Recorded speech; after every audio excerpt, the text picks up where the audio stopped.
The moment Cade Mercer bit into that elephant-shaped cookie, everyone in that Christmas hall stopped breathing. Because the man who'd survived 3 gunfights and built an empire with his bare hands just did something nobody thought possible. He looked at the woman they'd all been mocking and saw something worth defending. What happened next would tear Black Hollow apart and prove that sometimes the people a town throws away are exactly the ones who end up saving it.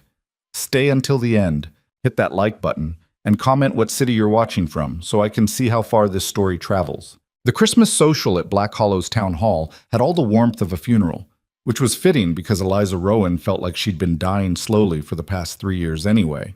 She stood near the kitchen entrance, half hidden behind a serving table, watching the wealthy families of the frontier town parade around in their imported silks and tailored wool.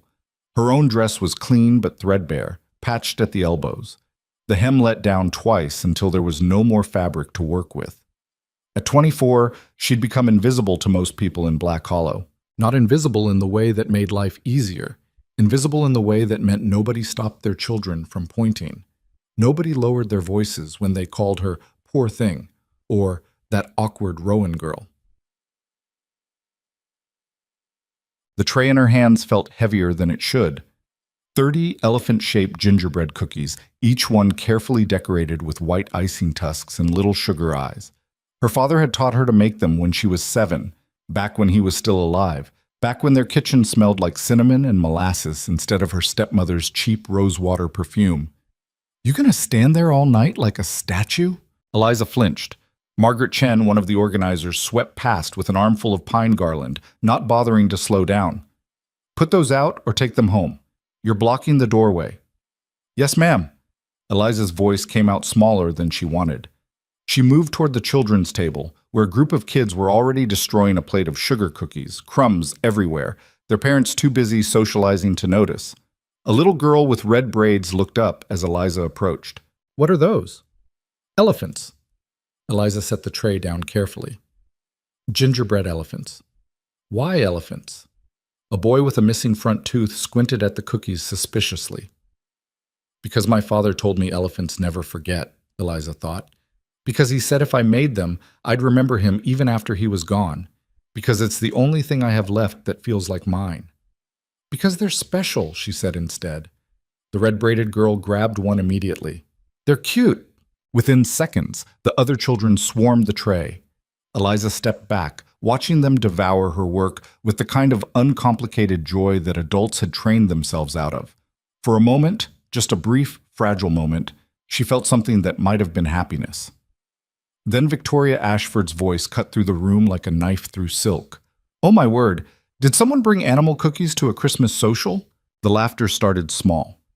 A snicker from someone near the punch bowl, a whispered comment behind a gloved hand. But Victoria had the kind of voice that carried, the kind of presence that made people stop and listen even when they knew they shouldn't. She glided toward the children's table like a ship in full sail, her emerald dress probably worth more than Eliza's entire wardrobe. Behind her came Patricia Hammond, the mayor's wife, and Catherine Wells, who owned the biggest dress shop in town. The 3 of them together were basically the social court of Black Hollow, and everyone knew it. "Elephants, y'all." Victoria picked up one of the cookies between 2 fingers like it might contaminate her. "How quaint." Patricia leaned in, her pearls clicking softly. "Is that gingerbread?" "Darling, we haven't served gingerbread at the Christmas social since—" "Oh, when was it, Catherine? 1867? "At least." Catherine's smile was all teeth and no warmth. "It's so terribly common now." Eliza felt her face burning. She wanted to disappear into the floorboards, to melt like snow in the spring. But her feet wouldn't move.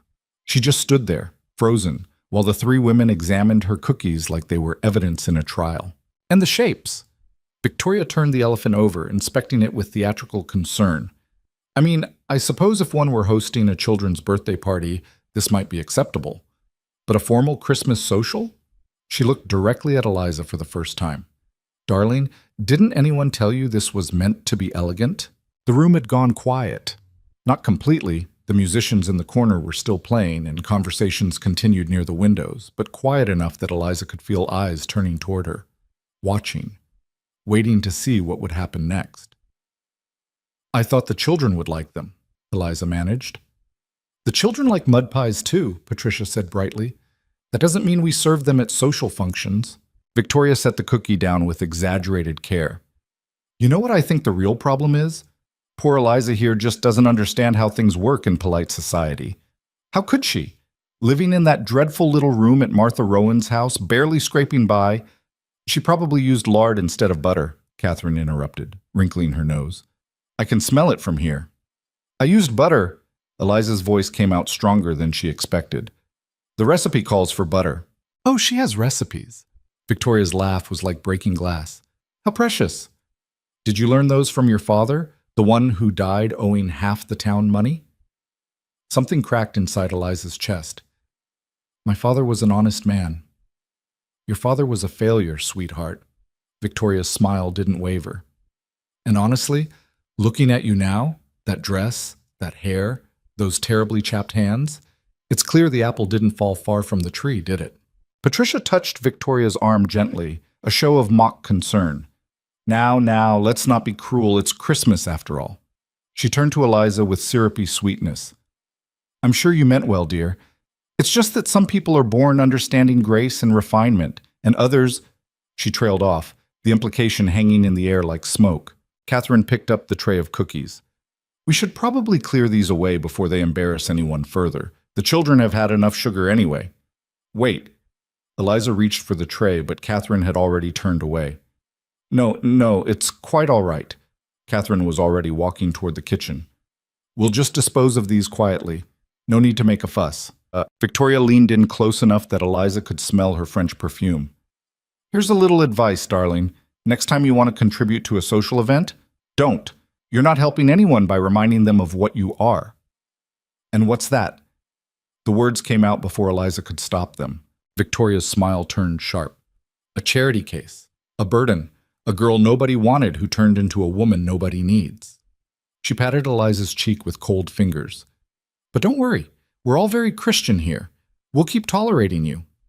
The three women swept away, leaving Eliza standing alone near the children's table. The red-braided girl was still holding half an elephant cookie, staring at Eliza with wide, confused eyes. I liked it, the girl said quietly. Eliza couldn't answer. If she opened her mouth, she was going to cry, and she'd promised herself she wouldn't cry in public anymore.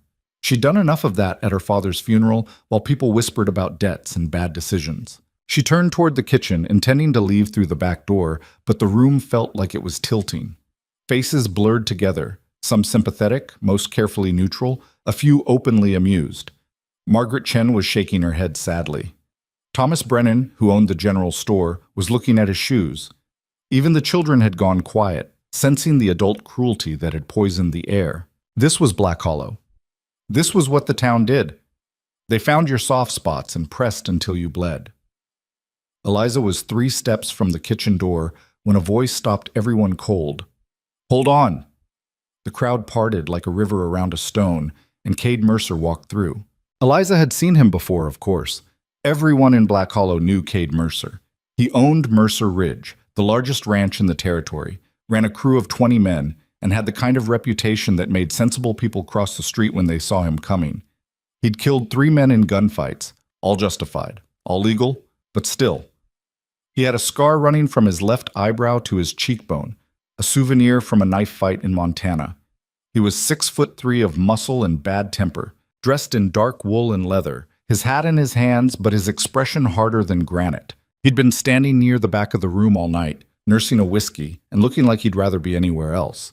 Eliza had noticed him earlier and then immediately forgotten about him because men like Cade Mercer didn't notice women like her, except now he was walking straight toward the children's table. Victoria Ashford's smile faltered slightly. Mr. Mercer, how nice to see you mingling. Cade ignored her completely. He reached the table and picked up one of the few remaining elephant cookies, turning it over in his large, scarred hands. Who made these? His voice was deep, rough around the edges, like gravel in a tin cup. The room held its breath. I did. Eliza forced herself to meet his eyes. They were dark brown, almost black, and completely unreadable. Cade looked at her for a long moment. Then he bit into the cookie. The silence was absolute. Even the musicians had stopped playing. Cade chewed slowly, his expression never changing. Eliza wanted to disappear. This was somehow worse than Victoria's mockery, being watched by the most dangerous man in Black Hollow while he judged her father's recipe in front of everyone. Then Cade swallowed, and something shifted in his face. Not a smile exactly, more like the ghost of something he'd forgotten how to feel. "This tastes like home," he said. Victoria laughed nervously. "Mr. Mercer, you don't have to be polite." "I'm not." Cade took another bite, still looking at Eliza. "My mother used to make gingerbread, died when I was 8. Haven't tasted anything like it since." He finished the cookie and reached for another one. "These are perfect." Patricia Hammond cleared her throat. "Well, I'm sure they're quite adequate for a simple palate, but nothing." Cade turned to face the three women, and Eliza saw Victoria actually take a step back. "You were about to throw these away, weren't you?" Catherine clutched the tray defensively. "We were simply clearing the table. Put them back." It wasn't a request. Catherine set the tray down so fast she nearly dropped it. Cade looked around the room, and Eliza watched people's faces change. Some looked ashamed, others looked confused. A few looked angry that someone was disrupting the social order they'd all agreed on. "Anyone else want to comment on this woman's baking?" Cade's voice was quiet, but it carried to every corner of the hall. "Because from where I'm standing, she brought something honest and well-made to share with people who can't recognize quality when it's right in front of them." Mr. Mercer?" Victoria's voice had lost its confidence. "I'm not finished." Cade picked up the entire tray of remaining cookies. "You want to talk about what's appropriate for a Christmas social? Fine. Let's talk about 3 grown women ganging up on someone who's done nothing but try to contribute something kind. Let's talk about teaching children that cruelty is acceptable as long as you smile while you do it." He looked directly at Victoria. "Let's talk about people who think an expensive dress makes them better than someone in a patched one." Victoria's face had gone scarlet. "How dare you?" "I dare because somebody needs to." Cade turned back to Eliza, and his expression softened slightly. "These cookies are the best thing at this whole damn social. Thank you for making them." Eliza couldn't speak.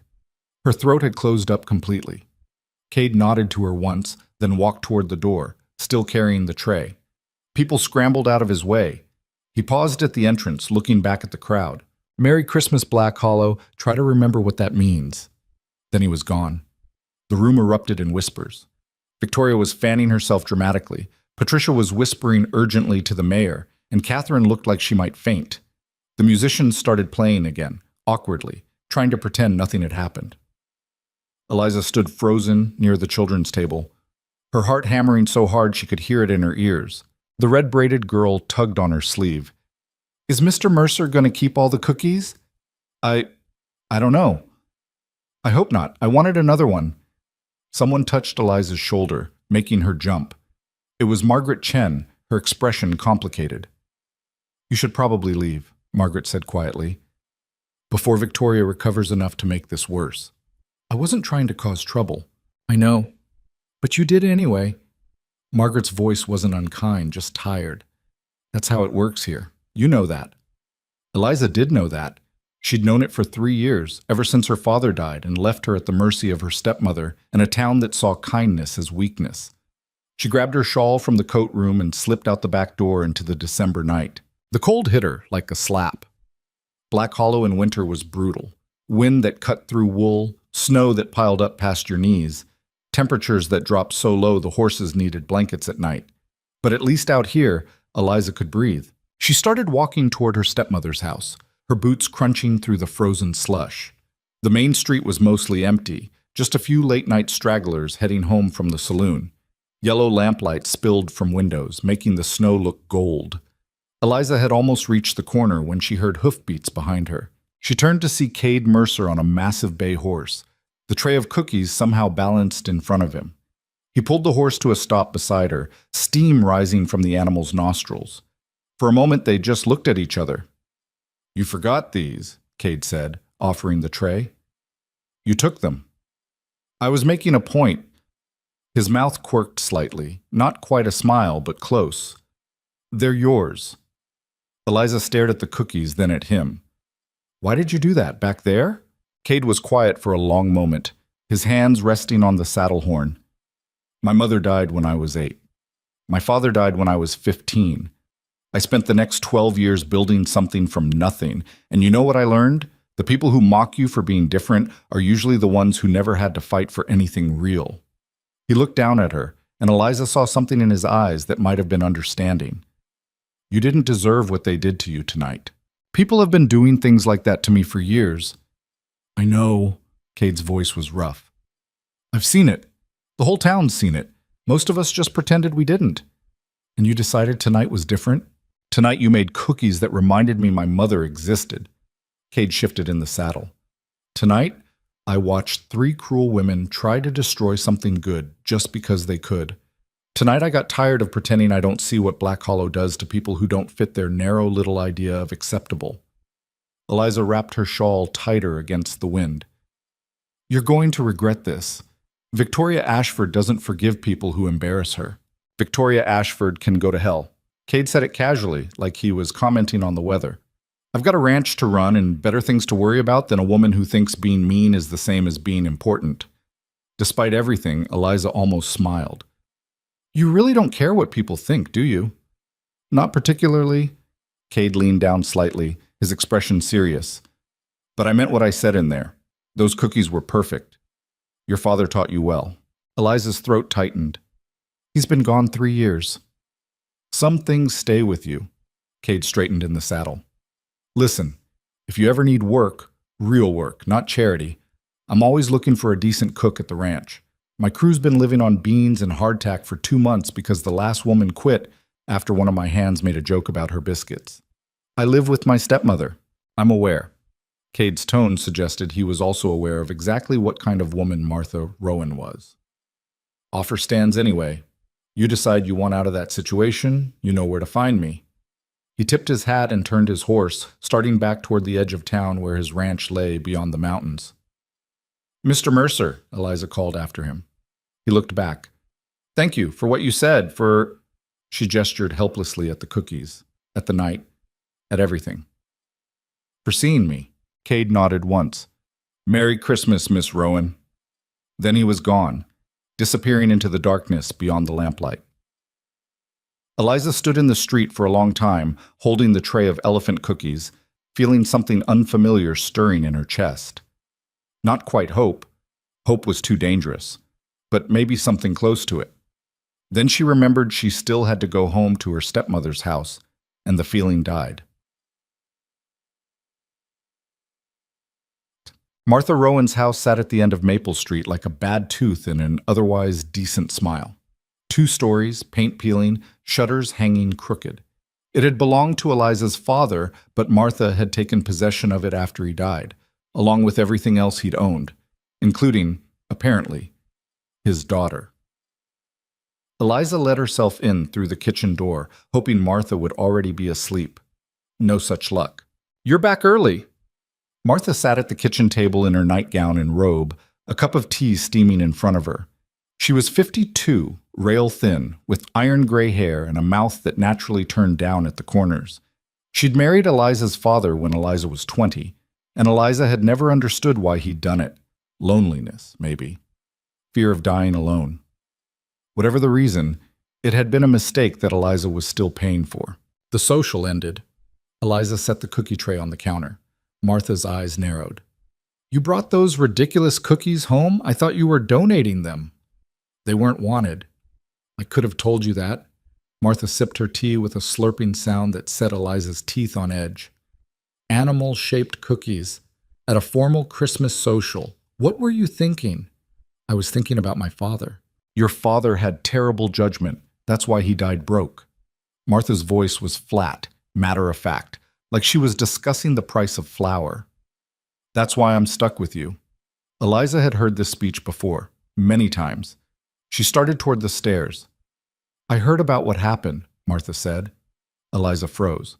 Margaret Chen's daughter stopped by earlier. Apparently you caused quite a scene. Got yourself defended by Cade Mercer in front of the entire town. Martha's voice dripped with disgust. Do you have any idea how that reflects on me? I didn't ask him to defend me. You must have done something to attract his attention. Martha stood up, her chair scraping against the floor. You were probably making eyes at him all night, trying to trap him into feeling sorry for you. I didn't agree. Don't lie to me.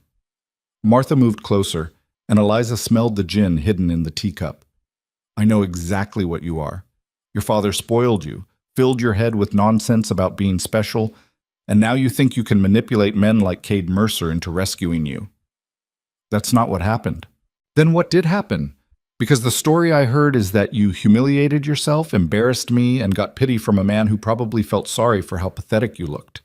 Martha's voice rose. The entire town is going to be talking about this for weeks. Victoria Ashford is furious. Patricia Hammond thinks we're trash. And it's all because you couldn't just keep your head down and be grateful for what you have. Grateful?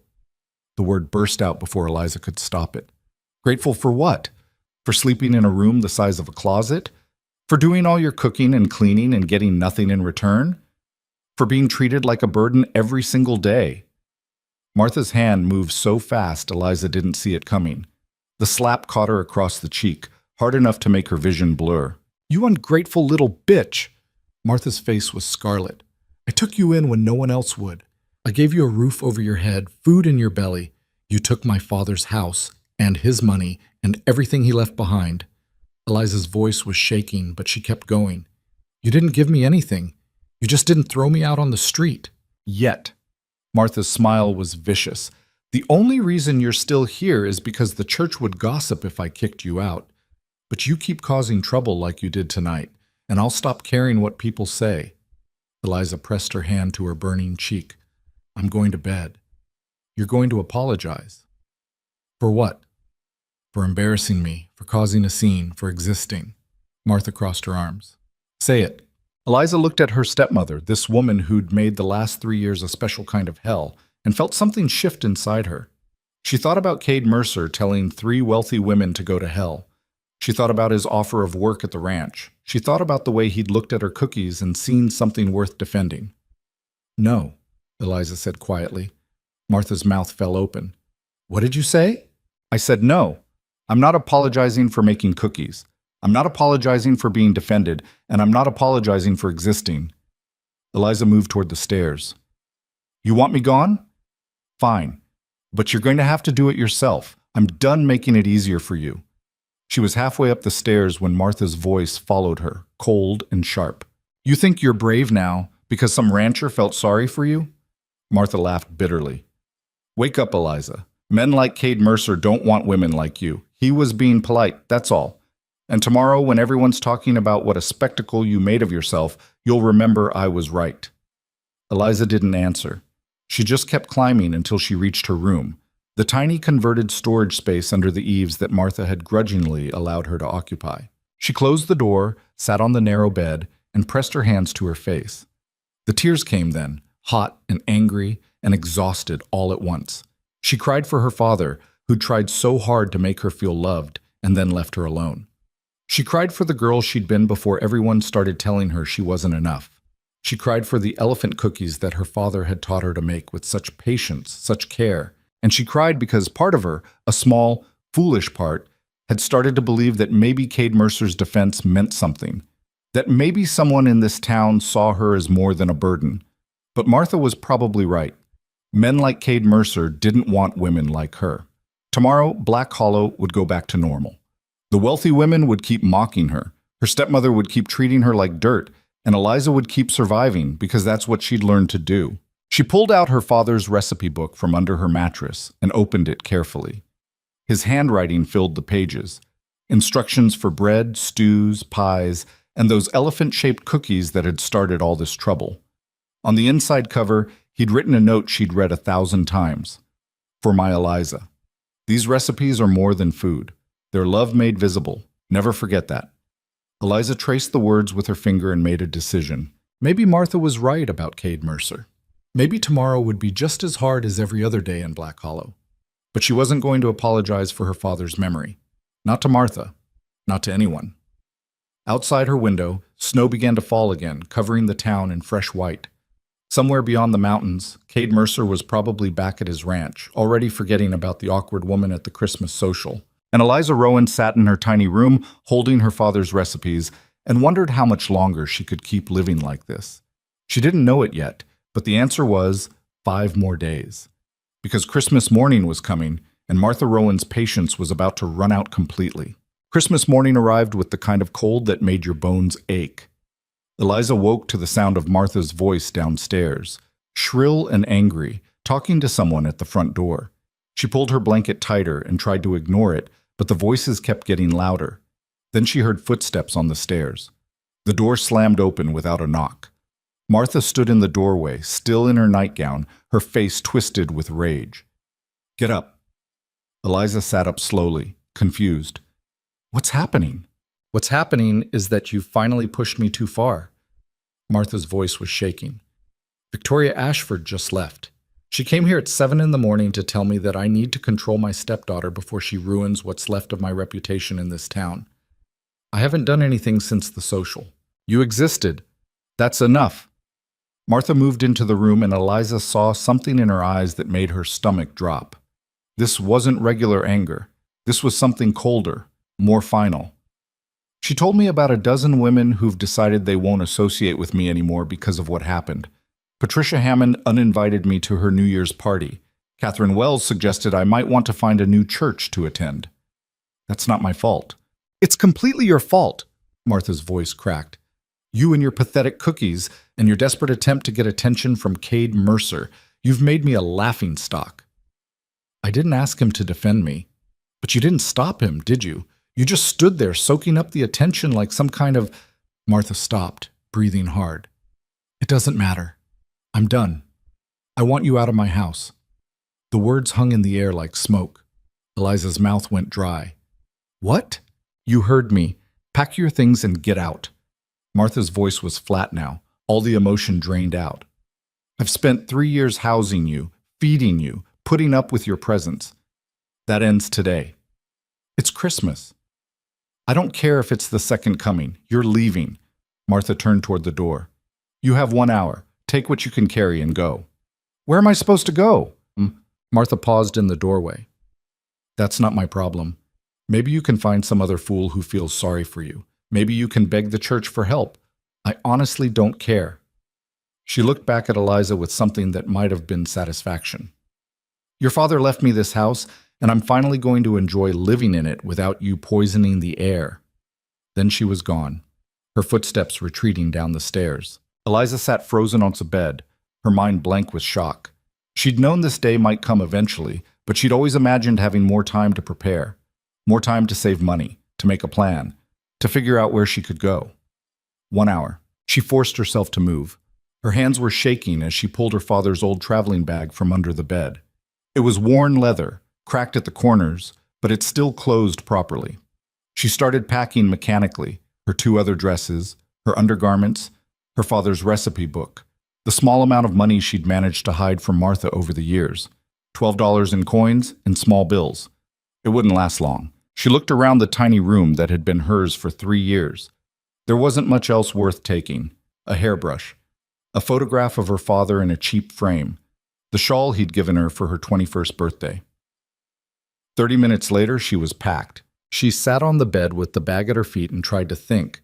The church might help, but Reverend Morrison would probably just send her to the women's shelter in the next town over, and she'd heard stories about that place that made her skin crawl. She had no other family. Her mother had died when she was a baby, and her father had been an only child. Friends? She'd had a few once, before her father died, but they drifted away over the past 3 years. People in Black Hollow didn't want to associate with someone who'd become a social liability. She thought about Cade Mercer's offer, real work at his ranch. But that had been 5 days ago, and he'd probably forgotten about it by now. Men said things in the heat of the moment that they didn't mean later. Still, it was the only option she had. Eliza picked up her bag and walked downstairs. Martha was in the kitchen, drinking tea like it was any other morning. "I'm leaving," Eliza said. Martha didn't look up. "Good. I just want you to know that my father would be ashamed of you." Now Martha looked up, her eyes cold. "Your father was weak. That's why he died poor and left you with nothing. I'm doing you a favor, really. Maybe being thrown out will finally teach you how the real world works." Eliza wanted to say something cutting, something that would hurt Martha the way she'd been hurt for 3 years. But what was the point? Martha wasn't capable of feeling shame. She walked out through the kitchen door into the December morning. The cold hit her immediately. She hadn't eaten breakfast, and her stomach was already cramping with hunger and fear. She pulled her shawl tight and started walking toward the main street, her bag heavy in her hand. Black Hollow on Christmas morning was mostly deserted. A few people were heading to church, dressed in their Sunday best. They saw Eliza and looked away quickly, not wanting to acknowledge her. She was invisible again. Worse than invisible, she was a problem they'd all agreed not to see. She made it to the edge of town before her courage started to fail. Mercer Ridge was 12 miles west, into the mountains. 12 miles in December, with snow on the ground and more coming. She looked down at her worn boots, already wet from the walk this far, and tried to calculate whether she could make it before dark. Maybe. If she didn't stop. If the weather held. She was adjusting her bag, preparing for the long walk, when she heard hoofbeats behind her. Eliza turned, expecting to see someone heading to church. Instead, she saw Cade Mercer on his bay horse, riding hard down the main street like he was chasing something. He pulled up when he saw her, the horse's breath steaming in the cold air. "Miss Rowan." He swung down from the saddle, his face tight with concern. "What are you doing out here?" Eliza's carefully maintained composure cracked. "I've been thrown out." "When?" "This morning. My stepmother decided she'd had enough of me." Eliza tried to smile and failed completely. Apparently the social incident was the last straw. Cade's jaw clenched. "Where were you planning to go?" "I thought I might—" Eliza hesitated, suddenly embarrassed. "You mentioned you needed a cook at your ranch. I know it's been almost a week and you probably don't remember, but I thought maybe—" "I remember." Cade's voice was rough. "I've been thinking about it since that night, actually. Wondering if you'd take me up on it." "Really?" "My crew's been complaining about the food situation. I'm a terrible cook and none of them are much better." He looked at her carefully. "But I need to be clear about what I'm offering. It's a job, not charity. You'd be cooking for 20 men 3 times a day. There's a cabin on the property you could use. The pay's fair, but the work's hard." "I can do hard work." "I know you can." Cade glanced back toward town. "But there's something else you should know. If you come work for me, Black Hollow's going to talk. A single woman living on a bachelor's ranch, they'll make it into something ugly." "They already think I'm ugly." The words came out more bitter than Eliza intended. Cade's expression darkened. "That's not what I meant, and you know it." "I know. I'm sorry." Eliza looked down at her bag, feeling the weight of her entire life reduced to one piece of worn leather. "Mr. Mercer, I don't have anywhere else to go. If you're seriously offering me work, I'll take it. I don't care what people say." "You will care. Eventually." Cade picked up her bag like it weighed nothing. "But we'll deal with that when it happens. Come on." He helped her onto the horse, then swung up behind her. Eliza had never been this close to a man before. Close enough to feel the heat coming off him, to smell leather and wood smoke, and something else she couldn't name. She held herself rigid, trying not to lean back against him. "Relax," Cade said quietly. "It's a long ride, and you're going to fall off if you stay that tense." They rode west out of Black Hollow, leaving the town behind. Eliza watched it disappear over her shoulder. The church steeple, the buildings along Main Street, the houses that had never really felt like home. She thought about Martha probably celebrating her departure right now. She thought about Victoria Ashford spreading news about how the poor Rowan girl had finally run off to live with that rough rancher. Let them talk. At least she wouldn't have to hear it anymore. The ride took 2 hours. The landscape changed gradually. Flat plains giving way to rolling hills, then steeper terrain as they climbed into the foothills. Pine trees started appearing, and the air got colder and cleaner. Eliza had never been this far from Black Hollow. Her whole life had been contained in those few square miles of town. Finally, they crested a ridge, and Eliza saw Mercer Ridge spread out below. It wasn't what she'd expected. She'd pictured something rough and thrown together, but this was a real operation. There was a main house, 2 stories, solid timber construction, smoke rising from the chimney. Beyond it, a large bunkhouse for the ranch hands, several barns and outbuildings, corrals with horses moving in the snow. And off to the side, a smaller cabin that looked recently built. "That's yours," Cade said, pointing to the cabin. "Built it last year thinking I'd hire a permanent cook eventually. Never got around to it." They rode down into the ranch yard. Several men looked up from their work, mending fences, feeding horses, hauling water. They stared at Eliza with open curiosity, but didn't say anything. Kate helped her down and handed her bag over. Let me introduce you to the crew. They're rough around the edges, but they're decent men. He led her toward a group working near the barn. This is Jack Sullivan, my foreman. Jack was in his 40s, weathered and lean, with a gray beard and sharp eyes. He looked Eliza up and down, then nodded. Ma'am? Jack, this is Eliza Rowan. She's going to be cooking for us. Thank Christ. Jack's relief was genuine. No offense, boss, but your beans are terrible. None taken, Kate gestured to the other men. That's Tommy Chen, Pete Lawson, and Marcus Webb. Tommy was young, maybe 19, with an easy smile. Pete was older, stocky, and quiet. Marcus was black, unusual this far west, and had the build of someone who'd done hard labor his entire life. Ma'am, they said in a ragged chorus. Eliza felt overwhelmed. I'll do my best to cook something better than beans. That's a low bar, Tommy said cheerfully. You could burn water and still be an improvement. Show some respect, Jack said, but he was grinning. Cade led Eliza toward the cabin. Ignore them. They've been eating badly for months, so they're a little desperate. He opened the cabin door and stepped back to let her in first. The interior was simple but clean. One main room with a wood stove, a table and chairs, a bed in the corner. A smaller room off to the side that might have been meant for storage. Windows that actually had glass, which was more than her room at Martha's had. It's not much, Cade said. It's perfect. Eliza set her bag down carefully, afraid she might cry.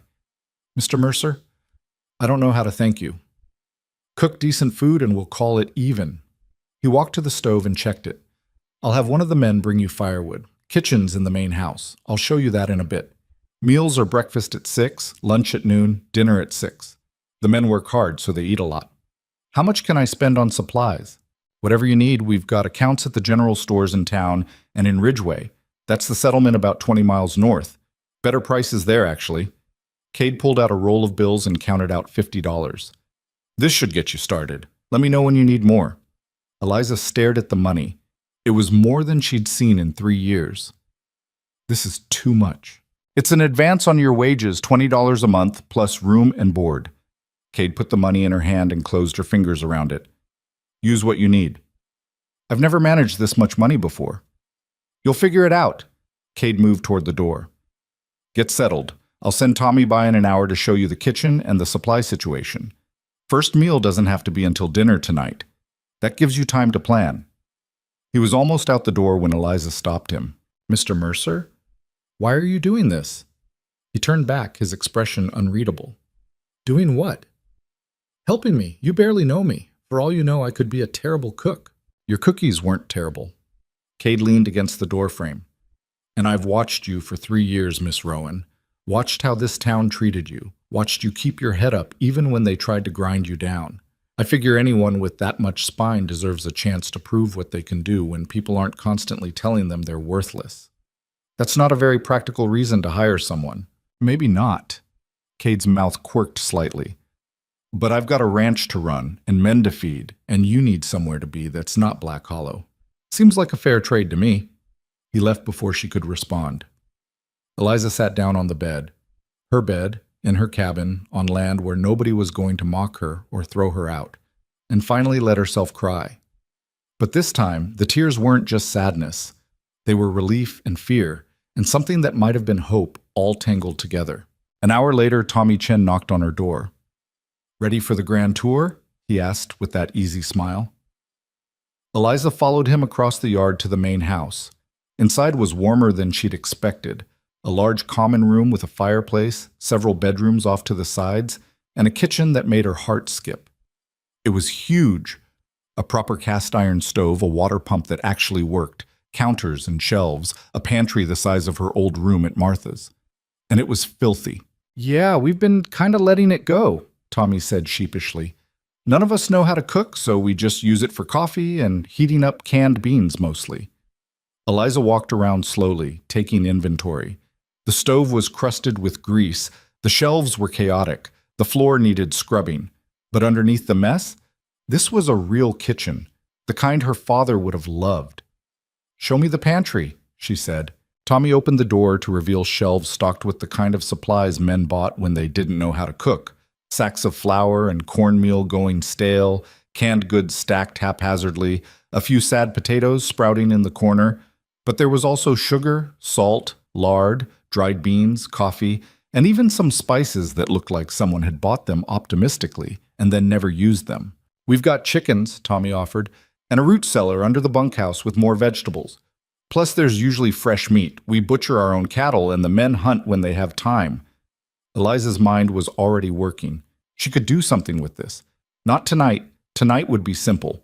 But eventually, she could make this kitchen sing. "Where do you eat?" she asked. "Bunkhouse. There's a long table in there." Tommy scratched his head. "Boss eats in here usually, but he said he'll join us in the bunkhouse for meals now that you're cooking." "He doesn't have to do that. Tell him that." Tommy grinned. "Fair warning, the men are going to talk. Not because you're a woman, but because we're all desperate for decent food. You're going to be the most popular person on this ranch by tomorrow." Eliza started pulling out supplies, planning. "Help me carry some things back to my cabin. I'm going to make a list of what we need." They spent the next hour sorting through supplies while Tommy kept up a steady stream of conversation.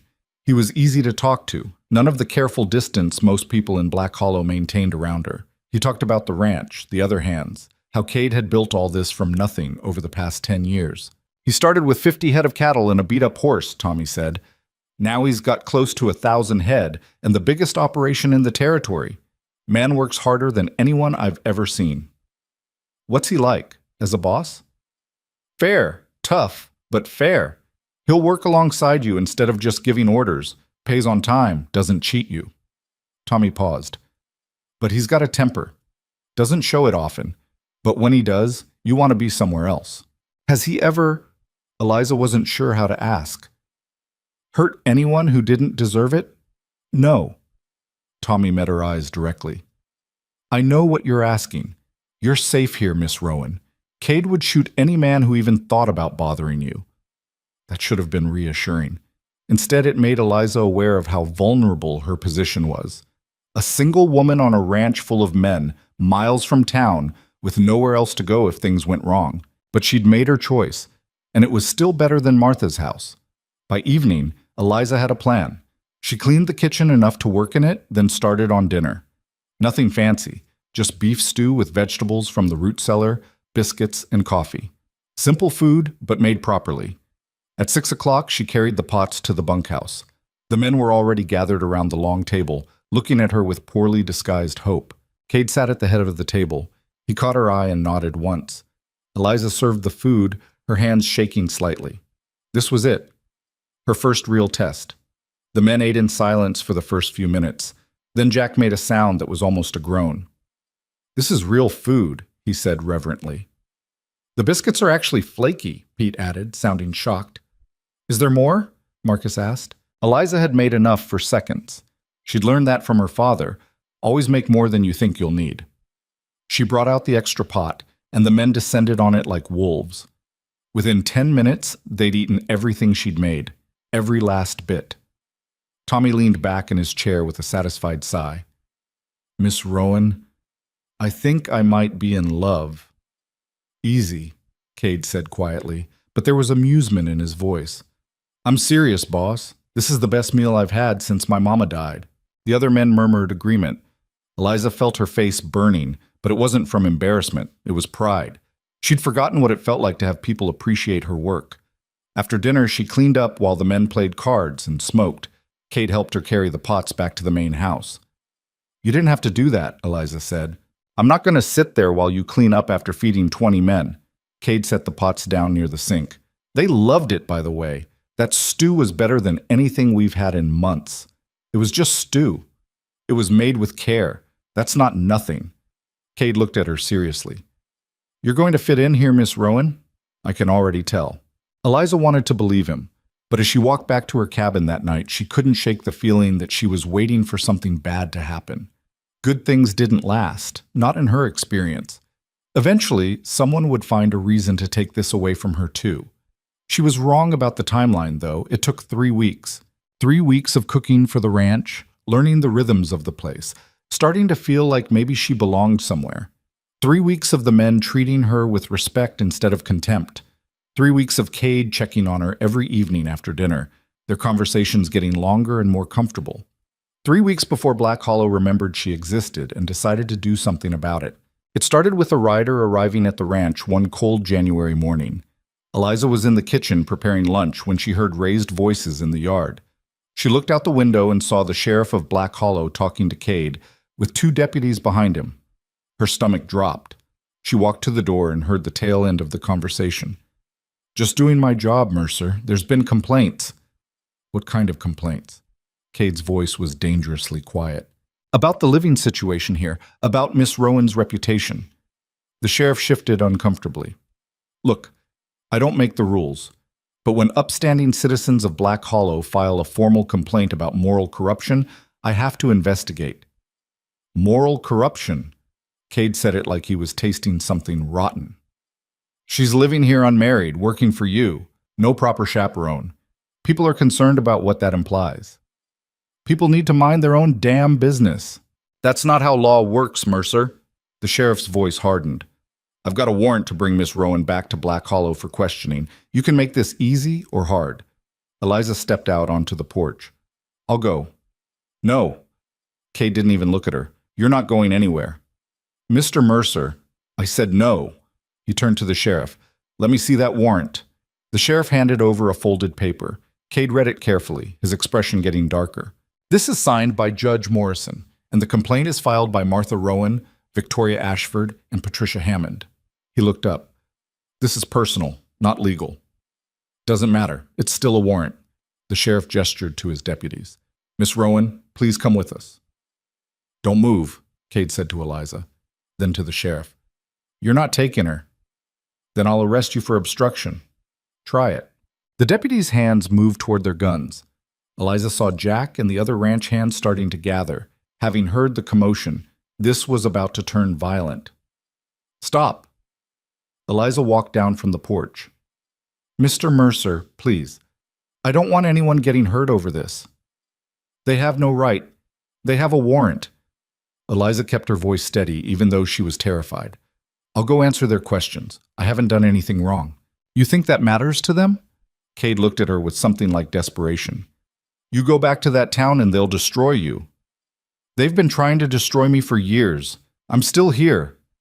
Eliza turned to the sheriff. "I'll come peacefully, but I want it on record that I'm doing this voluntarily to prevent violence." The sheriff nodded. "Noted." Cade grabbed her arm gently. "Eliza." It was the first time he'd used her first name. She looked at him and saw real fear in his eyes. "I'll be fine," she lied. "Just don't do anything stupid while I'm gone." One of the deputies brought a horse over. Eliza climbed on, trying to ignore the way her hands were shaking. As they started to ride away, she looked back and saw Cade standing in the yard, surrounded by his men, looking like he was barely restraining himself from starting a war. The ride back to Black Hollow felt longer than 12 miles. The sheriff didn't speak to her, and neither did the deputies. They just rode in silence through the winter landscape. When they reached town, people came out to stare. Eliza kept her head up as they rode down Main Street toward the jail. She saw Victoria Ashford watching from the dress shop window, her expression triumphant. She saw Martha standing on the church steps, arms crossed, looking satisfied. They took her to the sheriff's office and put her in a cell, an actual cell, with bars and a cot and a bucket in the corner. "You'll see the judge tomorrow," the sheriff said. "Get comfortable." Then he left her there. Eliza sat on the cot and tried not to panic. She'd expected Black Hollow to talk. She hadn't expected them to arrest her. Night fell. No one brought her food or water. She lay on the cot, staring at the ceiling, and thought about Cade's face as she rode away. Thought about the warm cabin she'd started to think of as home. Thought about how quickly everything good could be taken from you. Around midnight, she heard voices outside the cell. "Completely illegal," someone was saying. "I've got a warrant, Mercer. That's all I need." Eliza sat up. Cade was here. "That warrant's garbage and you know it? Moral corruption? That's not a crime. Judge Morrison seems to think it is. Judge Morrison is Victoria Ashford's uncle. This is personal vendetta dressed up as law." Cade's voice was getting louder. "Let me see her." "It's after hours." "I don't care. Either let me see her, or I'm getting a lawyer from Ridgeway and suing this whole town for wrongful imprisonment." There was a long pause. Then the sheriff sighed. 5 minutes. Footsteps approached. Cade appeared outside her cell, and Eliza's throat tightened at the sight of him. He looked furious and worried and exhausted all at once. "Are you all right?" he asked. "I'm fine. You shouldn't be here." "Probably not." Cade gripped the cell bars. "I've been thinking about this all day, about what to do. And I've got a plan, but you're not going to like it." "What kind of plan?" "Tomorrow morning, there's going to be a town meeting. The judge wants to hear the complaints publicly, make an example of you." Cade's jaw clenched. "I'm going to stand up and tell them the truth." "The truth?" "That nothing improper happened at the ranch. That you've been working hard and living quietly. That their complaints are based on gossip and spite." He looked at her intently. "But that might not be enough. So I've got a backup plan." "Which is?" Cade took a breath. "I'm going to ask you to marry me, in front of the whole town."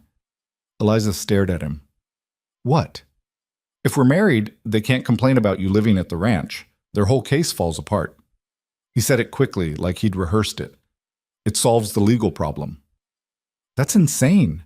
"Maybe. But it's also the only way I can think of to protect you from these people."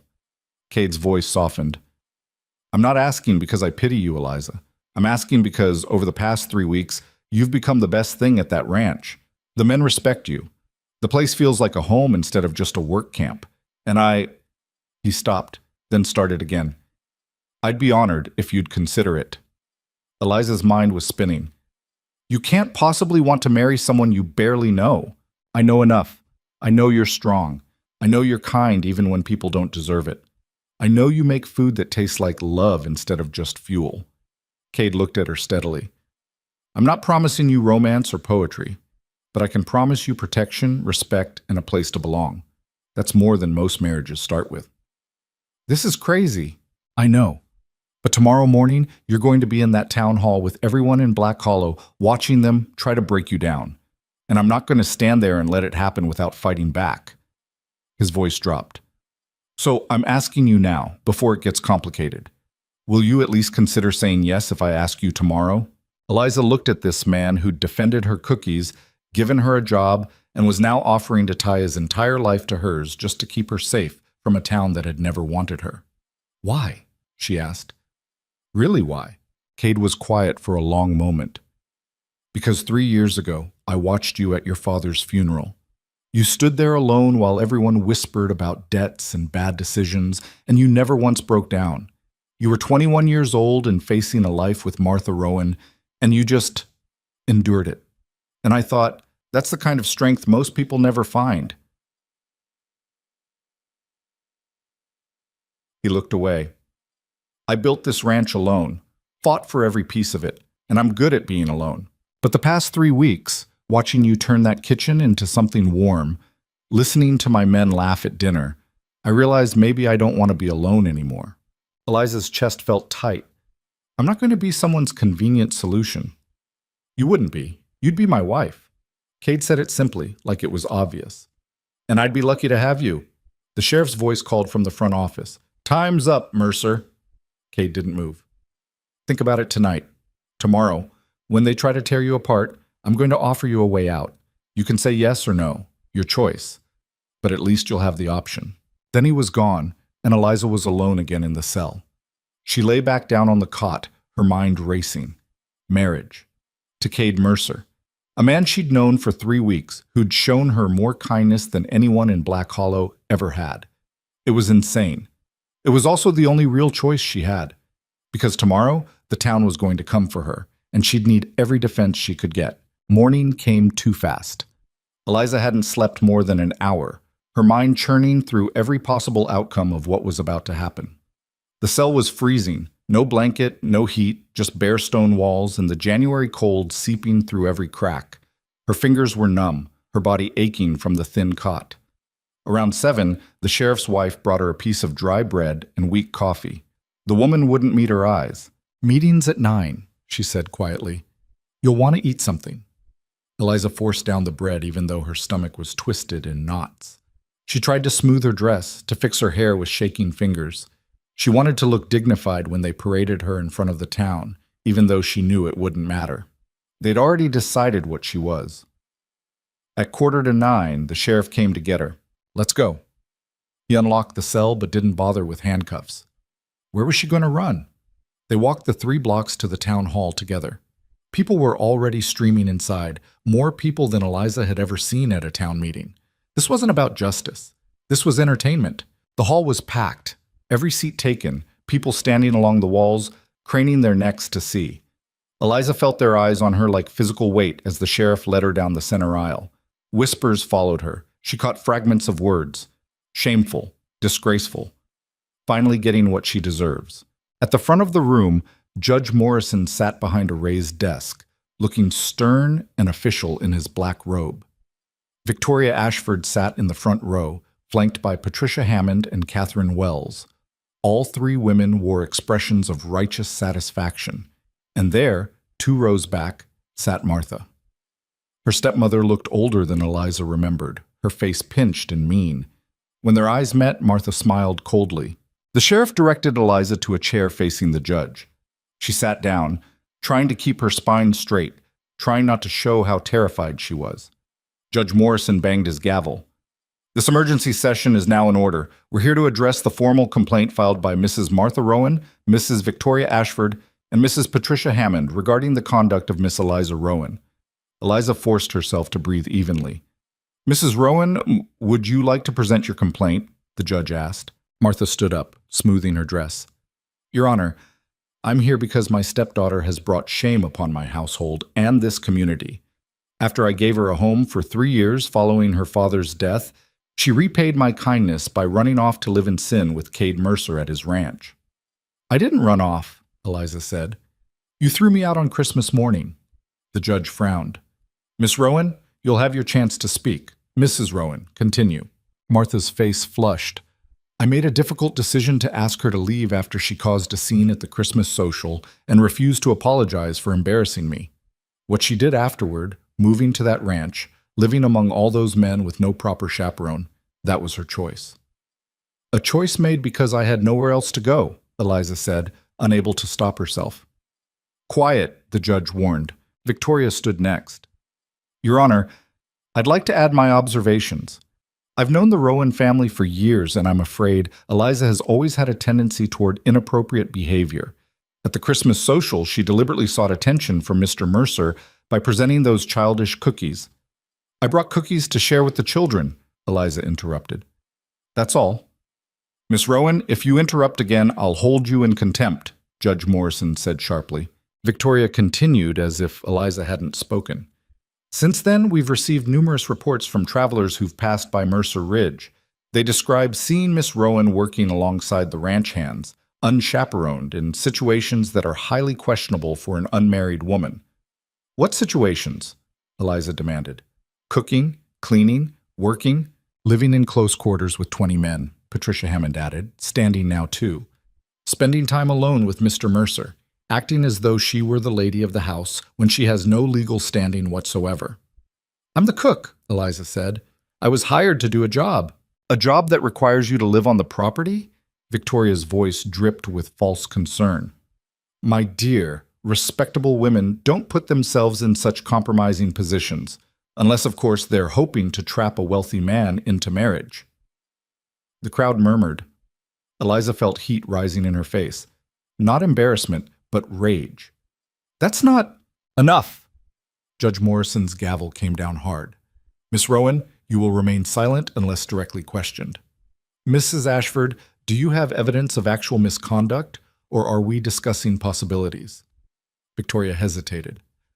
Well, I have the testimony of several concerned citizens who've observed. Observed what exactly? A new voice cut in. The crowd turned. Cade Mercer stood at the back of the hall, still wearing his riding coat, snow on his shoulders. He must have ridden hard to get here. Behind him stood Jack Sullivan and 5 other ranch hands, all looking grim. Judge Morrison's expression tightened.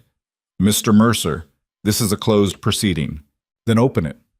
Cade started walking down the aisle, his boots loud on the wooden floor. Because if you're going to drag my employee through the mud, I'm going to have something to say about it. This doesn't concern you. Like hell it doesn't. Cade stopped beside Eliza's chair, and she felt some of her fear ease just having him there. Everything these women are saying is based on gossip and assumptions. I'm here to provide actual facts. Victoria stood again. Mr. Mercer, with all due respect, your involvement in this matter is precisely what makes it inappropriate. You've allowed an unmarried woman to live on your property. I hired a cook, Cade said flatly. I provided her with separate housing and fair wages. What exactly is inappropriate about that? The appearance of impropriety is something you created by spreading rumors? Cade looked around the room. Let me tell you what actually happens at Mercer Ridge. Miss Rowan cooks 3 meals a day for my crew. She lives in a private cabin 100 yards from the main house. She does her work professionally, and my men treat her with respect. There is no impropriety. There's just a woman trying to earn an honest living and a bunch of people who can't stand seeing her succeed. Patricia Hammond stood. Mr. Mercer, surely you can see how this looks. A young unmarried woman, a grown woman, Cade corrected, who makes her own decisions. Living in isolation with men, no family nearby, no proper supervision. Patricia's voice took on that syrupy tone Eliza hated. We're simply concerned for her welfare and her reputation. Her reputation? Cade's laugh was harsh. You people have been destroying her reputation for years. You mocked her at her father's funeral. You treated her like garbage when she lived with her stepmother. You humiliated her at the Christmas social. And now that she's finally found a place where people value her work, you want to destroy that too? We want to protect the moral standards of this community, Victoria said coldly. You want to punish someone for being different from you. Cade turned to the judge. Your Honor, I've been ranching in this territory for 10 years. I employ 20 men, contribute to the local economy, and pay my taxes on time. I've never had complaints about my operation before. The only thing that's changed is that I hired someone these women don't like. Judge Morrison steepled his fingers. Mr. Mercer, while I appreciate your defense of your employee, the fact remains that the situation is unusual. A single woman living on a bachelor's ranch does raise questions. Then let me answer them. Cade raised his voice so everyone could hear. Jack Sullivan, stand up. Jack stood from where he'd been waiting in the back. Tell the judge what Miss Rowan's behavior has been like at the ranch. Jack cleared his throat. She's been nothing but professional, Your Honor. Keeps to herself mostly, does her work, doesn't cause trouble. The men respect her because she treats us decent and feeds us well. That's all there is to it. Pete Lawson, Cade called. Another ranch hand stood. Same thing, sir. Miss Rowan's been a model employee. No complaints from anyone. Marcus Webb. Marcus stood. She's the best cook we've had. And she's never done anything improper. Anyone saying otherwise is lying. One by one, Cade called his men to testify. Each one said the same thing. Eliza worked hard, kept to herself, and had done nothing wrong. The crowd shifted uneasily. Even Judge Morrison looked uncertain. But Victoria wasn't backing down. Your Honor, these men work for Mr. Mercer. Of course they're going to support his version of events. That doesn't change the fundamental problem, an unmarried woman living among unmarried men. It's simply not done. It is done, Cade said. Every ranch and mine and logging camp in the territory employs cooks and laundresses and other workers. Some of them are women. This isn't unusual except that you've decided to make it so. Those are different circumstances. How? How are they different? Cade's voice rose. Because those women are older, plainer, less convenient targets for your cruelty? Mr. Mercer, Judge Morrison slammed his gavel. Control yourself. I'll control myself when someone in this room starts telling the truth. Cade turned to face the crowd. Everyone here knows what this is really about. It's about Martha Rowan wanting to justify throwing her stepdaughter out on Christmas. It's about Victoria Ashford being angry that someone dared to stand up to her at the social. It's about a town that gets its entertainment from tearing down anyone who doesn't fit in. The room had gone silent. Eliza could hear her own heartbeat. Cade turned back to the judge. You want to talk about morality? Let's talk about how this town treated a 21-year-old girl who just lost her father. Let's talk about how Martha Rowan took everything Eliza's father left behind and gave her nothing but a closet to sleep in. Let's talk about how these fine, upstanding women mock people for being poor or awkward or different. This is not, Victoria started. I'm not finished. Cade's voice was steel. Eliza Rowan is one of the strongest people I've ever met. She survived 3 years of cruelty that would have broken most people. She works harder than half the men in this room. She's kind and decent and honest, and the only crime she's committed is existing in a way that makes comfortable people uncomfortable. Martha stood up, her face red. How dare you speak about my family this way? Your family? Cade laughed bitterly. You threw her out in the snow on Christmas morning. You don't get to claim her as family now.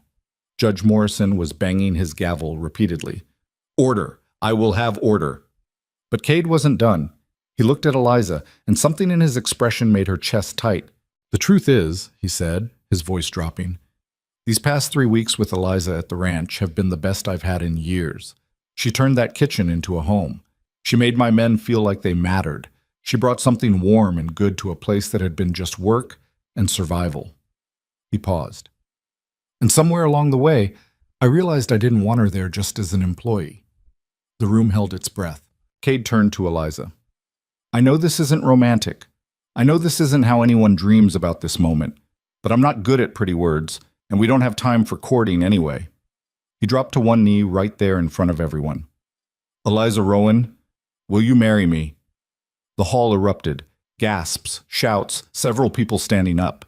Judge Morrison's gavel was working overtime.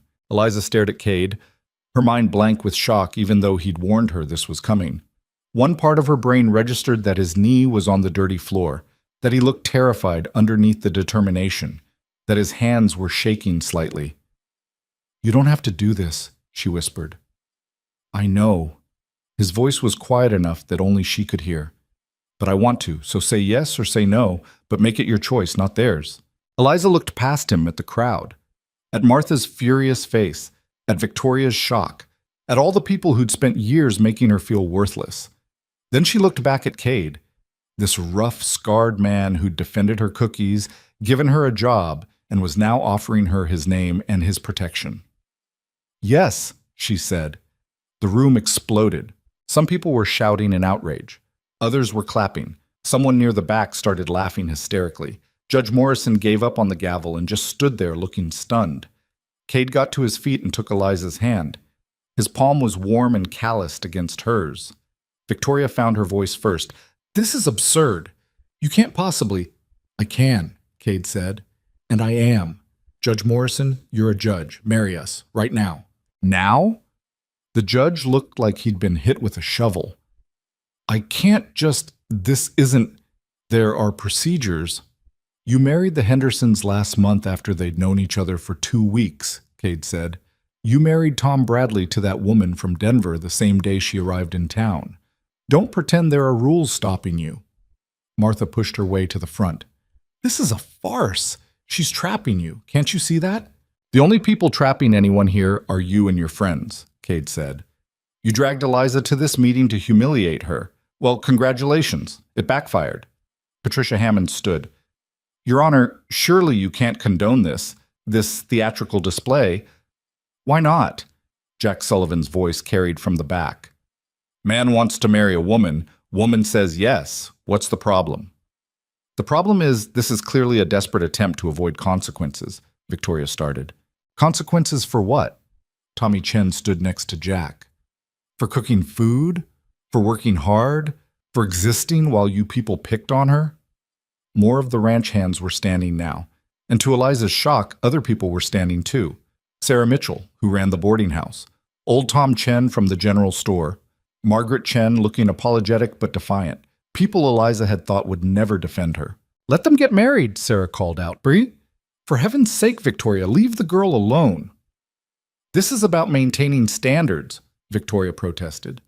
This is about you being mean, someone else shouted, like you always are. Judge Morrison looked around at the chaos, then at Cade and Eliza. You're both serious about this? Completely, Cade said. Miss Rowan? The judge addressed her directly for the first time. Eliza squeezed Cade's hand. Yes, I'm sure. The judge sighed heavily. Fine. But I'm making a note that this was done under protest from concerned citizens. Make whatever note you want, Cade said. Just do it. What followed was the strangest wedding Eliza could have imagined. Judge Morrison pulled out a book and started reading the marriage ceremony in a flat, annoyed voice. Half the room was still arguing. Martha had started crying, angry tears, not sad ones. Victoria looked like she might faint from rage, but Cade stood there holding Eliza's hand, answering the judge's questions in a steady voice. "Do you, Cade Mercer, take this woman to be your lawfully wedded wife?" "I do." "Do you, Eliza Rowan, take this man to be your lawfully wedded husband?" Eliza looked at Cade, really looked at him. She saw the scar on his face, the rough hands, the hard life written in every line of his body. She saw the man who'd stood up to an entire town because someone needed to. "I do." "Then by the power vested in me by the territory of Montana, I pronounce you husband and wife." Judge Morrison snapped the book shut. "There, it's done. Everyone can stop arguing now." But the arguing didn't stop. It got louder. "This is a travesty." Victoria was on her feet. "Judge Morrison, you should be ashamed." "Mrs. Ashford, the marriage is legal whether you like it or not." The judge looked tired. "And frankly, I'm tired of these witch hunts. Miss Rowan, Mrs. Mercer now, broke no laws. You wasted the court's time with gossip. We were protecting the community's values. You were causing trouble." Judge Morrison started gathering his papers. "This session is adjourned. Everyone go home." But nobody moved. The room was still in chaos, people arguing, people laughing, people just staring in shock. Cade turned to Eliza. "We should leave, before this gets worse." She nodded. They started toward the door, but Martha blocked their path. "You think you've won?" Her voice was shaking. "You think marrying him changes what you are?" "It changes everything," Cade said quietly. "She's my wife now. Which means if you come after her again, you come after me. And you really don't want to do that." Martha's face went pale. She stepped aside. They walked out of the town hall into the cold January morning. The ranch hands followed, creating a protective wall around them. People spilled out onto the street behind them, still arguing, still processing what had just happened. Jack brought the horses around. "We should ride out fast. That crowd's getting ugly." Cade helped Eliza onto his horse, then swung up behind her. Just like that first ride, except everything was different now. She was Mrs. Mercer. She had a husband. She had protection. She had a home. They rode out of Black Hollow at a gallop, the ranch hands keeping pace around them. Eliza looked back once and saw the town receding behind them, the place that had tried so hard to break her and had failed. When they were a mile out, Cade slowed the horse to a walk. "You all right?" he asked. Eliza realized she was shaking, not from cold, from adrenaline and shock and a dozen other emotions she couldn't name. "I just got married," she said, her voice sounding strange to her own ears. "Yeah." Cade's voice was rough. "You did. I'm sorry it wasn't—" "Don't apologize," Eliza cut him off. "You saved me in there. Again, you saved yourself. I just gave you an option." He paused. "But now we need to talk about what this means. Because I meant what I said in that cell last night. I'm not expecting— this doesn't have to be—" He stopped, frustrated. "I'm bad at this." "Are you trying to say this can be a marriage in name only?" Eliza asked. "If that's what you want. I won't push for anything you're not ready for." Cade's arms were around her, keeping her steady on the horse, but his voice was careful. "I know you didn't have time to think this through. I know this happened fast, so we can figure out the rest as we go." Eliza leaned back slightly against his chest. She felt his heart beating, steady and strong. "I don't know what I want," she admitted. 3 weeks ago, I was living in Martha's house thinking that was my life forever. Now I'm married to someone I barely know." "But you know I won't hurt you," Cade said. "You know that, right?" "I know." And she did know. She didn't understand how or why, but she trusted this man who'd shown her more kindness in 3 weeks than most people had shown her in 3 years. They rode in silence for a while, the horses' hooves crunching through snow. The ranch hands had pulled ahead, giving them privacy. "What happens now?" Eliza asked finally. "Now we go home," Cade said, "and we figure out how to be married." "That simple?" "Probably not." She heard the hint of a smile in his voice. "But we'll work it out." When they reached Mercer Ridge, the ranch hands were already spreading the news. By the time Cade and Eliza dismounted, several men had come out of the bunkhouse looking curious. "So it's true?" Tommy asked. "You two got married?" "We did," Cade said. A cheer went up from the men. Someone started clapping. Pete actually whistled. "Does this mean we still get Miss Rowan's cooking?" Marcus called out. "Mrs. Mercer's cooking," Cade corrected. "And yes." Then congratulations, boss, Jack said with a grin. Best decision you ever made. The men went back to work, still talking and laughing. Eliza stood in the ranch yard, feeling completely disoriented. An hour ago, she'd been on trial. Now she was married, standing on land that was half hers now, surrounded by people who seemed genuinely happy for her. You should rest, Cade said. You didn't sleep last night. Neither did you. I'm used to it. He looked toward the main house. That's your home now, if you want it. Or you can keep using the cabin. Whatever you're comfortable with. Eliza looked at the house, bigger and warmer than anywhere she'd ever lived. Then at the cabin where she'd spent 3 weeks learning to feel safe. Can I think about it? She asked. Take all the time you need. Cade hesitated, then touched her shoulder gently. Eliza, Mrs. Mercer, I meant what I said in that town hall. These past 3 weeks, you've changed this place, made it better. I'm glad you're here. Even though you had to marry me to keep me here? I didn't have to do anything. His voice was serious. I chose to. There's a difference. Then he walked away toward the barn, leaving Eliza standing in the yard, trying to process everything that had happened. She went to the cabin, her cabin, at least for now, and sat on the bed. The same bed she'd slept in last night when she was single, before everything changed. She was married to Cade Mercer, the man Black Hollow feared, who had just stood up to an entire town for her. Eliza pulled off her boots and lay back, exhaustion finally hitting her. Her last thought before sleep took her was that her father would have liked Cade, would have appreciated his honesty, his strength, his willingness to fight for what was right. And maybe, just maybe, this marriage that had started as a desperate solution might become something real. But that was a problem for another day. For now, she was safe. She had a home. She had a husband who'd promised to protect her. It wasn't the life she'd imagined, but it was so much better than the one she'd left behind. Eliza woke to someone knocking on the cabin door. For a confused moment, she didn't know where she was. Then it all came rushing back, the town hall, the trial, Cade on one knee in front of everyone. The marriage. Mrs. Mercer? Tommy's voice came through the door. You awake? It's almost 5. Eliza sat up, her body stiff from sleeping in her dress. 5 o'clock meant dinner prep, and she'd slept through the entire afternoon. I'm coming, she called out, her voice rough. She splashed cold water on her face from the basin, tried to fix her hair, and gave up. She looked like she'd been through hell, which was accurate. The bruise on her cheek from Martha's slap 2 weeks ago had finally faded, but her eyes were red-rimmed and her skin was pale. When she opened the door, Tommy was standing there with an awkward expression. Boss said to let you sleep, but the men are starting to make noises about dinner. He shifted his weight. Also, congratulations on the marriage. Thank you. The words felt strange. I'll get started on food. You sure? You look pretty worn out. I'm fine. Eliza grabbed her shawl. It's just cooking. I can do that in my sleep. But as she walked to the main house, she realized everything felt different now. She wasn't just the cook anymore. She was Cade's wife. Did that change how she was supposed to act? Where she was supposed to sleep? What the men would expect from her? The kitchen was exactly as she'd left it that morning, before the sheriff came, before everything changed. She lit the stove and started pulling out supplies, letting the familiar routine calm her nerves. She was chopping onions when Cade came in through the back door. You should have stayed in bed, he said. The men need to eat.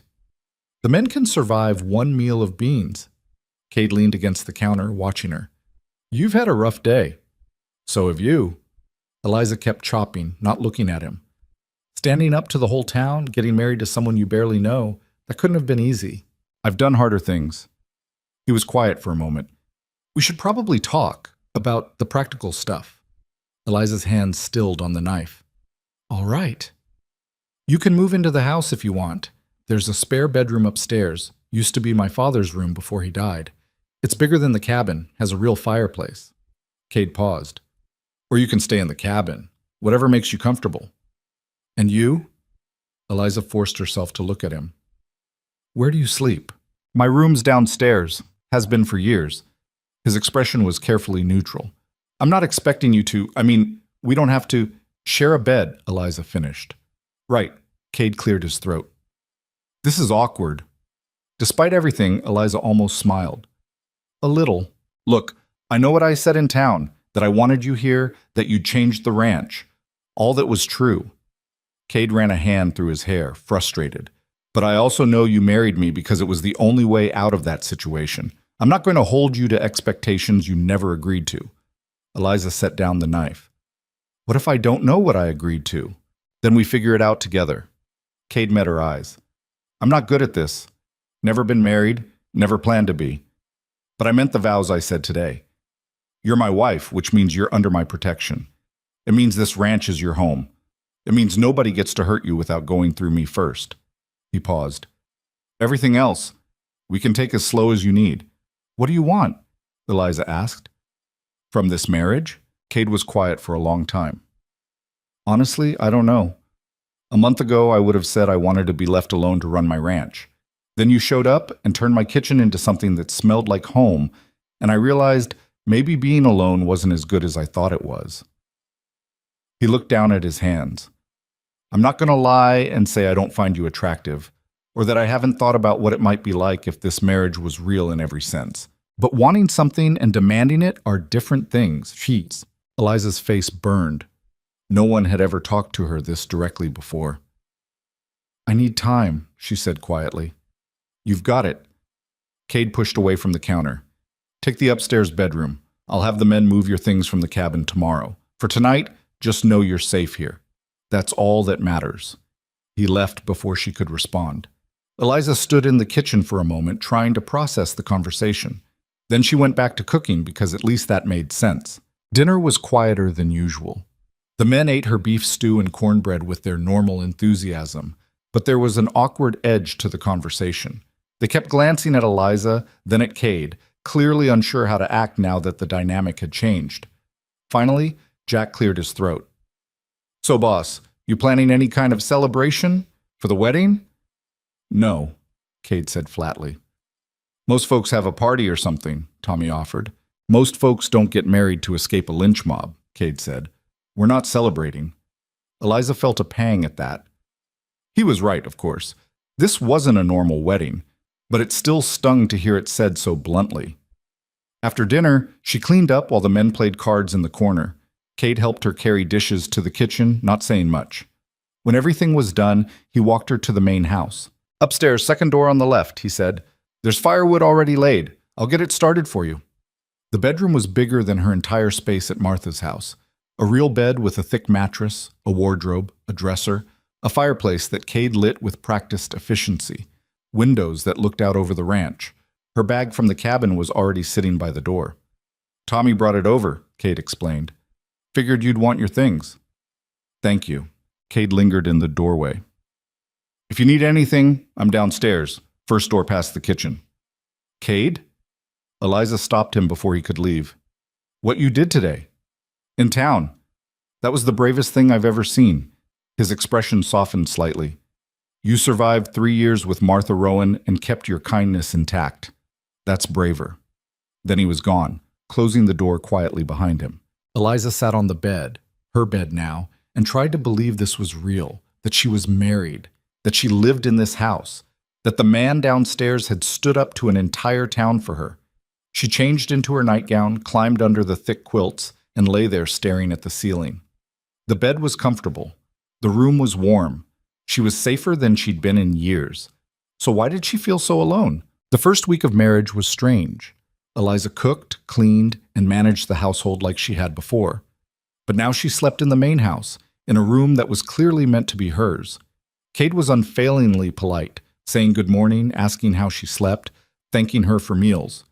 But there was a distance between them that hadn't been there before, like they were both trying too hard to be respectful. The ranch hands adjusted faster than Eliza did. After a few days of awkwardness, they went back to treating her normally. Well, almost normally. They called her Mrs. Mercer now instead of Miss Rowan, and they were more careful about cursing around her. But they still joked, still complained when she made them eat vegetables, still treated her like she belonged. It was Black Hollow that wouldn't let go. The first sign came on the 4th day of her marriage. A writer arrived with a letter from Reverend Morrison requesting Cade and Eliza's presence at church on Sunday to address concerns from the congregation. Cade read the letter and threw it in the fire. We're not going, he said. Maybe we should, Eliza suggested. If people have questions, they don't have questions. They want to make you grovel. Cade's voice was hard. "We're not giving them the satisfaction." But 2 days later, another letter came. Then another. The Reverend was persistent, and he wasn't alone. Several concerned citizens had signed a petition asking the Mercers to clarify the nature of their union and demonstrate appropriate Christian conduct. "Christian conduct," Cade read aloud, his voice dripping with contempt. "From people who threw you in jail for working." Eliza looked at the pile of letters on the kitchen table. "They're not going to stop, are they?" "Probably not." Cade sat down heavily. "But that doesn't mean we have to respond." "What if it affects the ranch? Your business relationships?" "Let it." Cade met her eyes. "I'm not going to parade you in front of those people to prove something we both know is nobody's business." But the pressure kept building. On Sunday, 3 different townspeople rode out to the ranch with messages. On Monday, the general store in Black Hollow sent word that they were reviewing Cade's credit account. On Tuesday, Victoria Ashford herself showed up. Eliza was in the kitchen when she heard the commotion outside. She looked through the window and saw Victoria's fancy carriage in the ranch yard, completely out of place among the working horses and cattle. Cade was already walking out to meet her, his expression thunderous. Eliza dried her hands and went outside, arriving just as Victoria was climbing down from the carriage. "Mr. Mercer," Victoria said with that false sweetness Eliza hated. "How kind of you to receive me." "I didn't receive you. You showed up uninvited." Cade crossed his arms. "State your business and leave." Victoria's smile tightened. "I'm here on behalf of the Ladies' Auxiliary. We're planning a social event to welcome new couples into the community, and naturally we'd like to include you and your wife." The pause before wife was deliberate. "We're not interested," Cade said. "Oh, but I insist. It's important for new marriages to have community support." Victoria turned to Eliza, "Especially marriages that happen under unusual circumstances." Eliza felt her temper rising. "There was nothing unusual about it. We were married by a judge with witnesses." "In the middle of a trial," Victoria said sweetly, "after knowing each other for 3 weeks. Some might call that impulsive." "Some might mind their own business," Cade said coldly. Victoria's mask slipped slightly. "Mr. Mercer, I'm trying to help. The town is talking. People have questions about the legitimacy of this marriage. Attending a few social events, showing that you're a proper couple, would go a long way toward silencing the gossip." "We don't care about the gossip." "You should." Victoria's voice turned sharp. "Your ranch depends on relationships with people in Black Hollow. The bank, the supply stores, the stock buyers. All of them are watching to see how you handle this situation. If you continue to be difficult, you might find business becoming complicated." "Is that a threat?" Cade's voice was dangerous. "It's a reality." Victoria smoothed her dress. "I'm simply pointing out that cooperation would be in everyone's best interest." Eliza stepped forward. "Mrs. Ashford, let me be clear. I married Cade because I wanted to. Not because I was trapped, not because I had no other choice. I married him because he's a better man than anyone in Black Hollow ever gave him credit for." Her voice was shaking but strong. "If the town wants to gossip about that, let them. But I'm not going to perform my marriage for anyone's entertainment." Victoria's face flushed. "You ungrateful little—" "That's enough." Cade moved between them. "Get off my property, and tell the Ladies' Auxiliary that if they want to waste their time gossiping, they can do it without involving us." "You're making a mistake," Victoria said coldly. "Wouldn't be my first." Cade gestured toward the carriage. "Leave, now." Victoria climbed back into her carriage with as much dignity as she could manage. As it pulled away, she called back, "You'll regret this, Mr. Mercer, both of you." The carriage disappeared down the road. Cade stood watching it go, his jaw clenched. "I'm sorry," Eliza said quietly. "For what?" "For bringing this trouble to your ranch, for making your business relationships complicated." Cade turned to look at her. "Eliza, I've been running this ranch for 10 years. I've survived droughts, harsh winters, cattle thieves, and price crashes. You think I'm worried about Victoria Ashford's social pressure?" She said, "The bank. The bank wants my money, same as always. Victoria's bluffing." Cade's expression softened. "But even if she wasn't, even if this did cost me business relationships, I wouldn't change what I did. You're worth more than their approval." Eliza felt tears threatening. "You keep saying things like that." "Because they're true." Cade hesitated, then touched her shoulder gently. Come on, let's get back inside. I'm hungry, and whatever you're making smells good. But Victoria's visit was just the beginning. Over the next week, the pressure intensified. The general store did cut off Cade's credit. The bank sent a letter requesting a meeting to discuss the ranch's financial situation. Two of Cade's regular stock buyers suddenly became unavailable when he tried to arrange sales. Jack brought the news back from town after a supply run, his expression grim. It's bad, boss. They're organizing. Victoria's got half the merchants convinced that dealing with us is bad for their reputations. Let them convince whoever they want, Cade said. We'll buy from Ridgeway instead. Ridgeway's a full day's ride. That's going to make everything harder. Then it's harder. Cade's voice was flat. I'm not backing down. But Eliza could see the strain wearing on him. He was up earlier, working later, dealing with problems that shouldn't exist. And it was all because he'd married her. That night, she found him in the barn after dinner, checking on a horse that had thrown a shoe earlier. Cade, she said quietly, we need to talk. He looked up from the horse's hoof. About how much this marriage is costing you. Eliza stepped into the barn, closing the door behind her. The store, the bank, the stock buyers, all of it. It's temporary. They'll get bored and move on. What if they don't? Eliza wrapped her arms around herself. What if Victoria's serious about making this difficult? Then it's difficult. Cade set down the horse's hoof and straightened. Eliza, where are you going with this? I'm saying maybe we should go to one of their events. Show them we're a normal couple, whatever that means. Just to take the pressure off. Absolutely not. Cade, no. His voice was firm. I'm not parading you in front of those people so they can judge whether our marriage meets their standards. That's exactly what they want. For us to come crawling back, proving we're sorry for embarrassing them. I don't want your ranch to suffer because of me. The ranch will be fine. Cade moved closer, his expression intense. But I need you to understand something. When I married you, I made a choice. I chose you over their approval. I chose your safety over their comfort. And I'd make the same choice every single time, no matter what it cost me.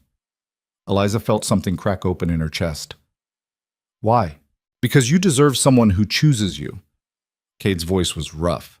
Because I'm tired of watching good people get crushed by people who think money and social standing make them better. Because somewhere over the past month, you became important to me, and I don't abandon people who are important to me. They stood there in the barn, the lantern light throwing shadows across Cade's scarred face. Eliza saw the truth in his eyes. He meant every word. I don't know how to do this, she admitted. How to be married. How to be someone's wife. I don't either. Cade's mouth quirked slightly. But we're figuring it out, and part of figuring it out is standing our ground when people try to tear us down. Even if it costs you everything? It won't cost me everything, but even if it did. Cade reached out and tucked a loose strand of hair behind her ear, the gesture so gentle it made Eliza's breath catch. You're not nothing, Eliza. You're not a burden. You're my wife, and that means something to me. Eliza didn't plan what happened next. She didn't think about it. She just stepped forward and wrapped her arms around him, pressing her face against his chest. Cade went rigid with surprise. Then his arms came around her, holding her carefully like she might break. Thank you, Eliza whispered, for choosing me. They stood like that for a long moment, the horse shifting in its stall behind them, the ranch quiet except for the wind outside. When Eliza finally pulled back, Cade's expression was soft in a way she'd never seen before. We should get back, he said quietly. It's getting late. But as they walked to the house together, something had shifted between them. The careful distance had shrunk. They were still figuring out how to be married, but maybe, just maybe, they were starting to figure out how to be partners too. The pressure from Black Hollow didn't stop, but it changed. When Cade refused to engage, when he kept running his ranch and treating the whole town's disapproval like background noise, people started to question whether Victoria's campaign was worth the effort. Sarah Mitchell from the boarding house came by the ranch one afternoon with a basket of preserves and an apology. I'm sorry I didn't speak up sooner, she told Eliza. At the town hall, I should have defended you louder. You defended me at all, Eliza said. That's more than most people did. Other visitors followed. Old Tom Chen brought supplies from his store. On credit, same as before, Victoria Ashford be damned. Margaret Chen came by to help Eliza with some mending and admitted that half the town thought Victoria had gone too far. She's angry because she lost, Margaret explained. Because she tried to break you down and you came out stronger. That's eating at her. But Victoria wasn't done yet. 3 weeks after the marriage, she played her final card. A lawyer from the territorial capital arrived at the ranch with a document. Eliza was making bread when Cade came into the kitchen, his face dark with rage. "What's wrong?" she asked.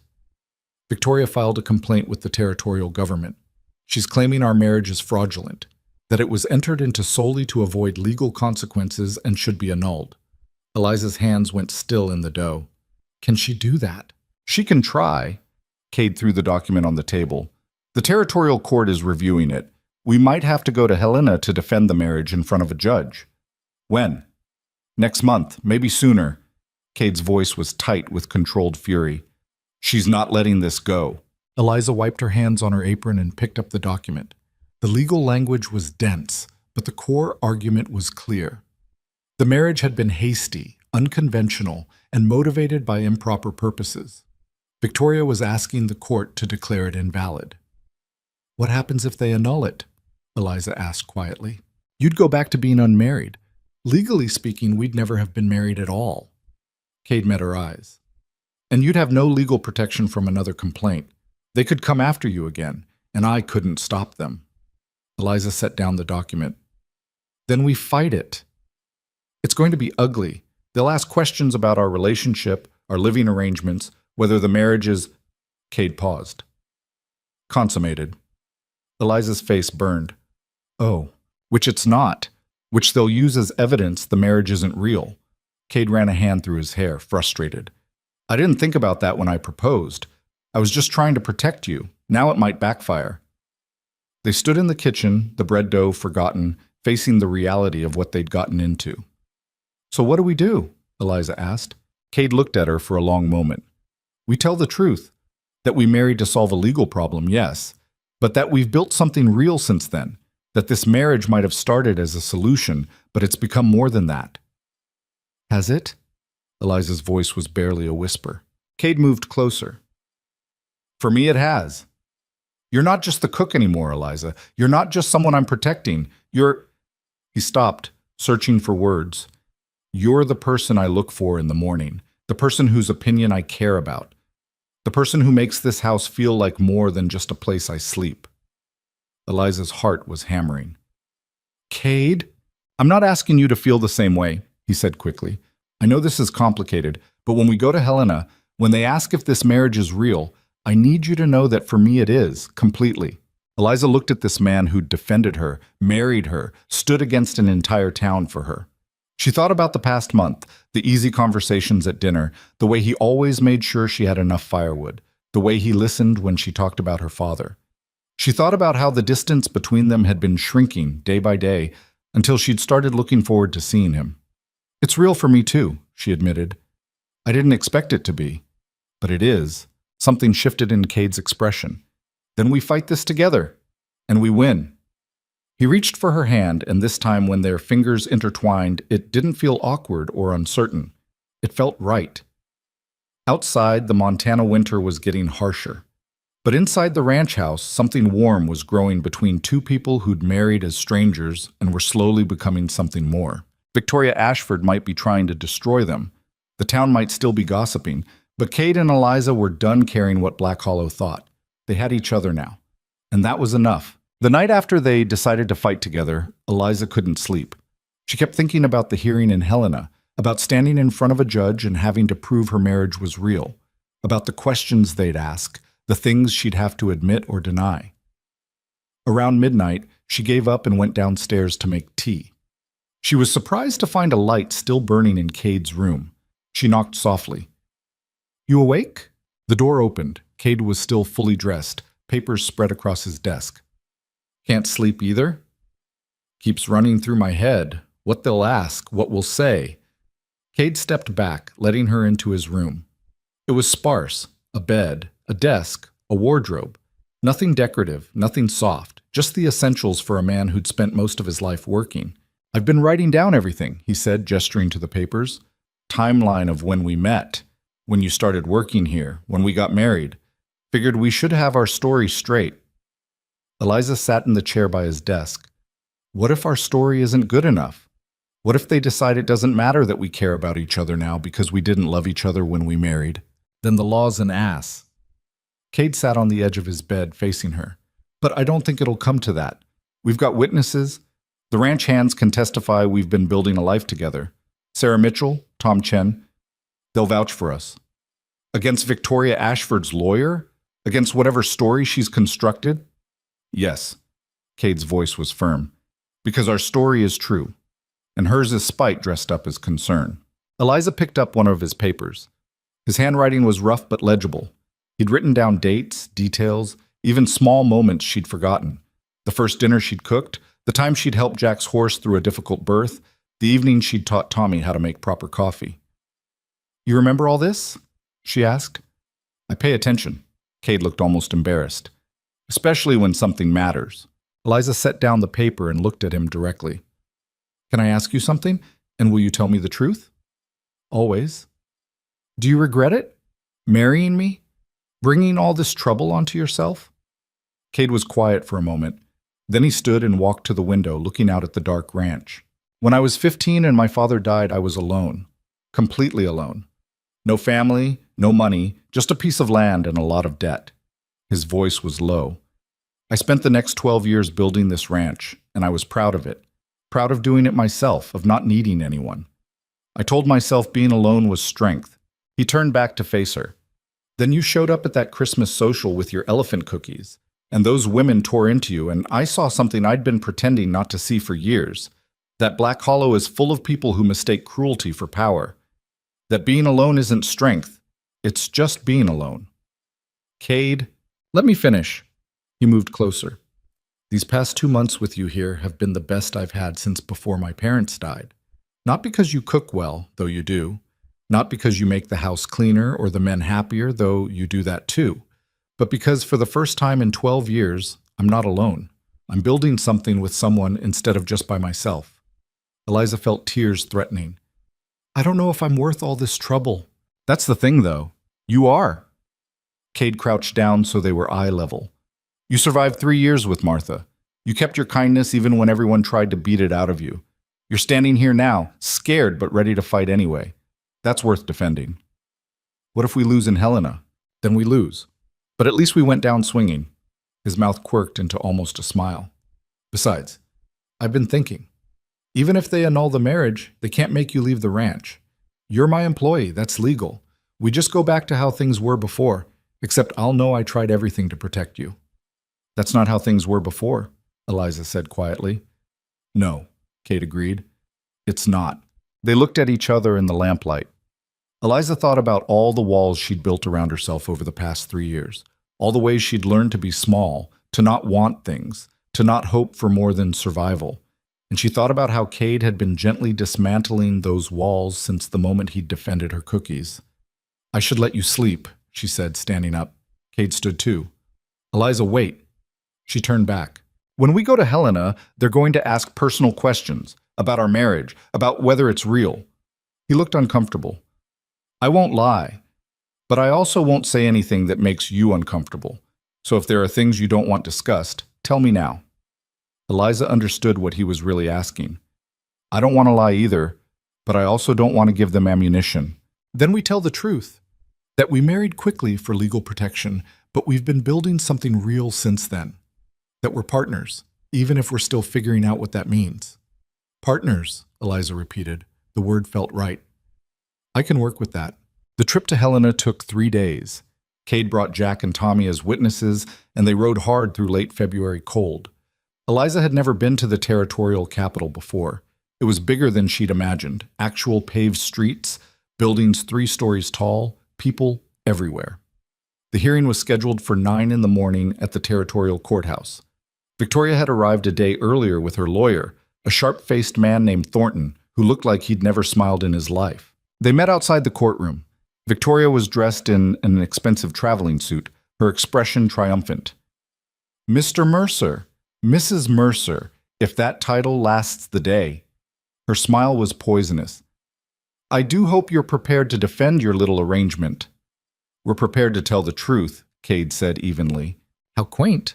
Victoria's lawyer stepped forward. Mr. Thornton, representing Mrs. Ashford and concerned citizens of Black Hollow. I look forward to demonstrating why this marriage fails to meet territorial standards. There are no territorial standards for marriage except consent and legal age, Cade shot back, which we both meet. We'll see what the judge thinks. The courtroom was smaller than Eliza expected. Judge Harrison was an older man with white hair and tired eyes who looked like he'd heard every excuse and lie the territory had to offer. This is a petition to annul the marriage of Cade Mercer and Eliza Rowan Mercer, he said, reading from a document, filed by Victoria Ashford on grounds that the marriage was fraudulent and entered into for improper purposes. Mrs. Ashford, your lawyer may present the case. Thornton stood. Your Honor, the facts are simple. Miss Rowan was facing legal consequences in Black Hollow for moral impropriety, living unmarried among men at Mr. Mercer's ranch. Rather than address these concerns properly, Mr. Mercer proposed marriage in the middle of a public hearing. The marriage occurred the same day, without proper courtship, without banns being posted, without any of the traditional preparations that demonstrate genuine intent. They were married by a licensed judge, Cade's lawyer, a young man named Peters they'd hired in Helena, countered. A judge who was clearly pressured by the dramatic circumstances. Thornton pulled out papers. I have testimony from multiple witnesses describing the scene while theatrical, desperate, and motivated solely by a desire to avoid legal consequences. The legal consequences were unjust, Peters argued. Miss Rowan had committed no crime. That's irrelevant to whether the marriage is legitimate. Thornton turned to Judge Harrison. Your Honor, territorial law allows annulment when a marriage is entered into under fraud or duress. This marriage was fraudulent, a legal maneuver disguised as a union. Mr. Mercer himself admitted in front of dozens of witnesses that he was proposing to resolve Miss Rowan's legal problems. Judge Harrison looked at Cade. Is that accurate? Did you propose to solve a legal issue? Cade stood. I proposed because Eliza was being persecuted for working at my ranch. Yes, marriage solved that legal problem, but that doesn't make the marriage fraudulent. Doesn't it? Thornton smiled coldly. Let me ask directly, Mr. Mercer. Did you love Miss Rowan when you proposed? The courtroom went quiet. Cade's jaw tightened. I cared about her. I respected her. I wanted to protect her. That's not what I asked. Did you love her? I barely knew her. Exactly. Thornton turned to the judge. He barely knew her. There was no courtship, no romance, no foundation for marriage. Just a convenient solution to an inconvenient problem. Peters stood quickly. Your Honor, lack of prior romance doesn't invalidate a marriage. Many marriages in this territory begin as practical arrangements. But most of those involve genuine intent to build a marital relationship, Thornton countered, which brings me to my next point. He pulled out another document. I have reason to believe this marriage has never been consummated, that Mr. Mercer and Miss Rowan maintain separate bedrooms, minimal physical contact, and essentially live as employer and employee rather than husband and wife. Eliza felt her face burning. She saw Cade's hands clench. Judge Harrison frowned. How would you know their private arrangements? We have testimony from ranch hands who've observed the living situation. That's a lie. Jack Sullivan's voice rang out from the gallery. I work at that ranch, and nobody there would testify to that. Order, the judge said. Mr. Sullivan, you'll have your chance to speak if called. Thornton looked smug. Your Honor, the pattern is clear. This marriage lacks the fundamental elements of a genuine union: love, romance, physical intimacy, shared life. It's a legal fiction created to circumvent legitimate concerns about Miss Rowan's conduct. Peters stood. I'd like to call witnesses, Your Honor. People who can speak to the genuine nature of the Mercers' relationship. Proceed. Jack was first. He described Eliza's work at the ranch, how she'd transformed the place, how Cade had changed since she'd arrived. He smiles more, Jack said. Talks more. The whole ranch feels different. That's not an employer tolerating an employee. That's a man who's found something that makes him happy. Tommy testified next, talking about dinner conversations, the way Cade and Eliza worked together, the small kindnesses he'd observed between them. But Thornton tore into each testimony. Did you witness any physical affection, kissing, hand-holding? They're private people, Tommy said defensively. which is convenient for maintaining the appearance of marriage without the reality.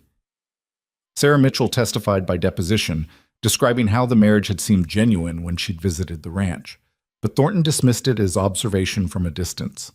Finally, Peters called Eliza to testify. She walked to the witness stand on shaking legs. Judge Harrison looked at her with something that might have been sympathy.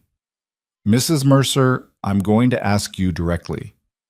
Why did you marry Cade Mercer?" Eliza took a breath. "Because I was out of options. Because the town was trying to destroy me for working an honest job. Because he offered me protection, and I needed it." Thornton looked triumphant. "So you married for convenience, not love." "I married for survival," Eliza corrected, "but that doesn't mean it wasn't real. How can a marriage be real if it's based on desperation? How can it not be?"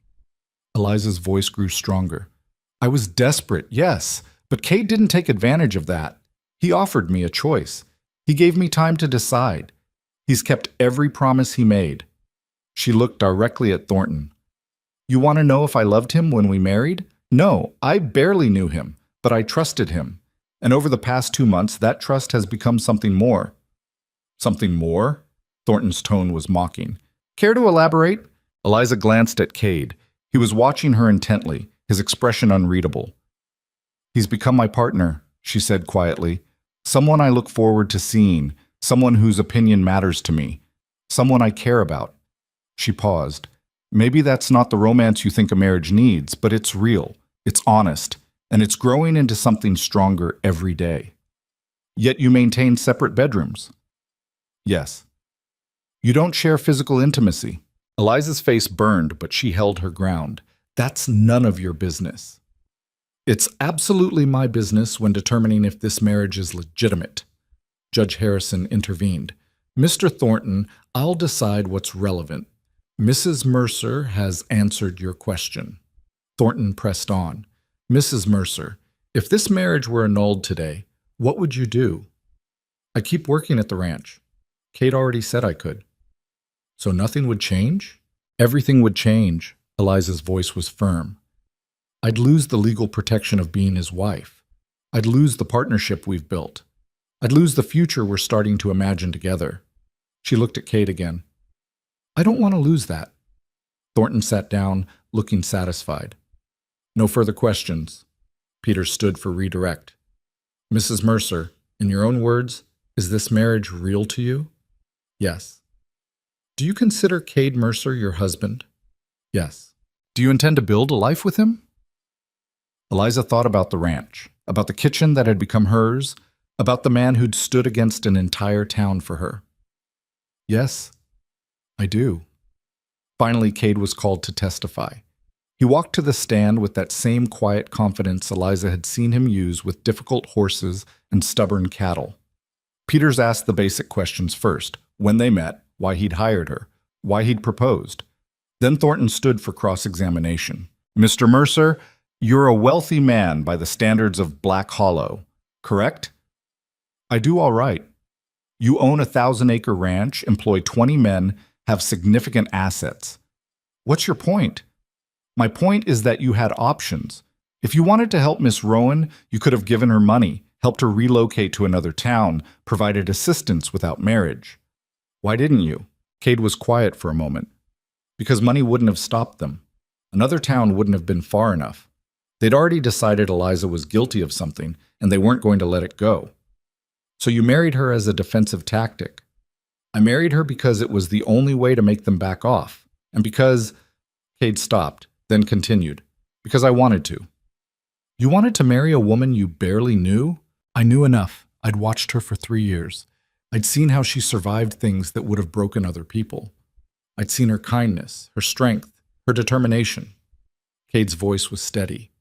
"You're asking if I loved her when I proposed?" "No. But I respected her more than I respect most people I've known for years. And I thought maybe we could build something good together." "Have you?"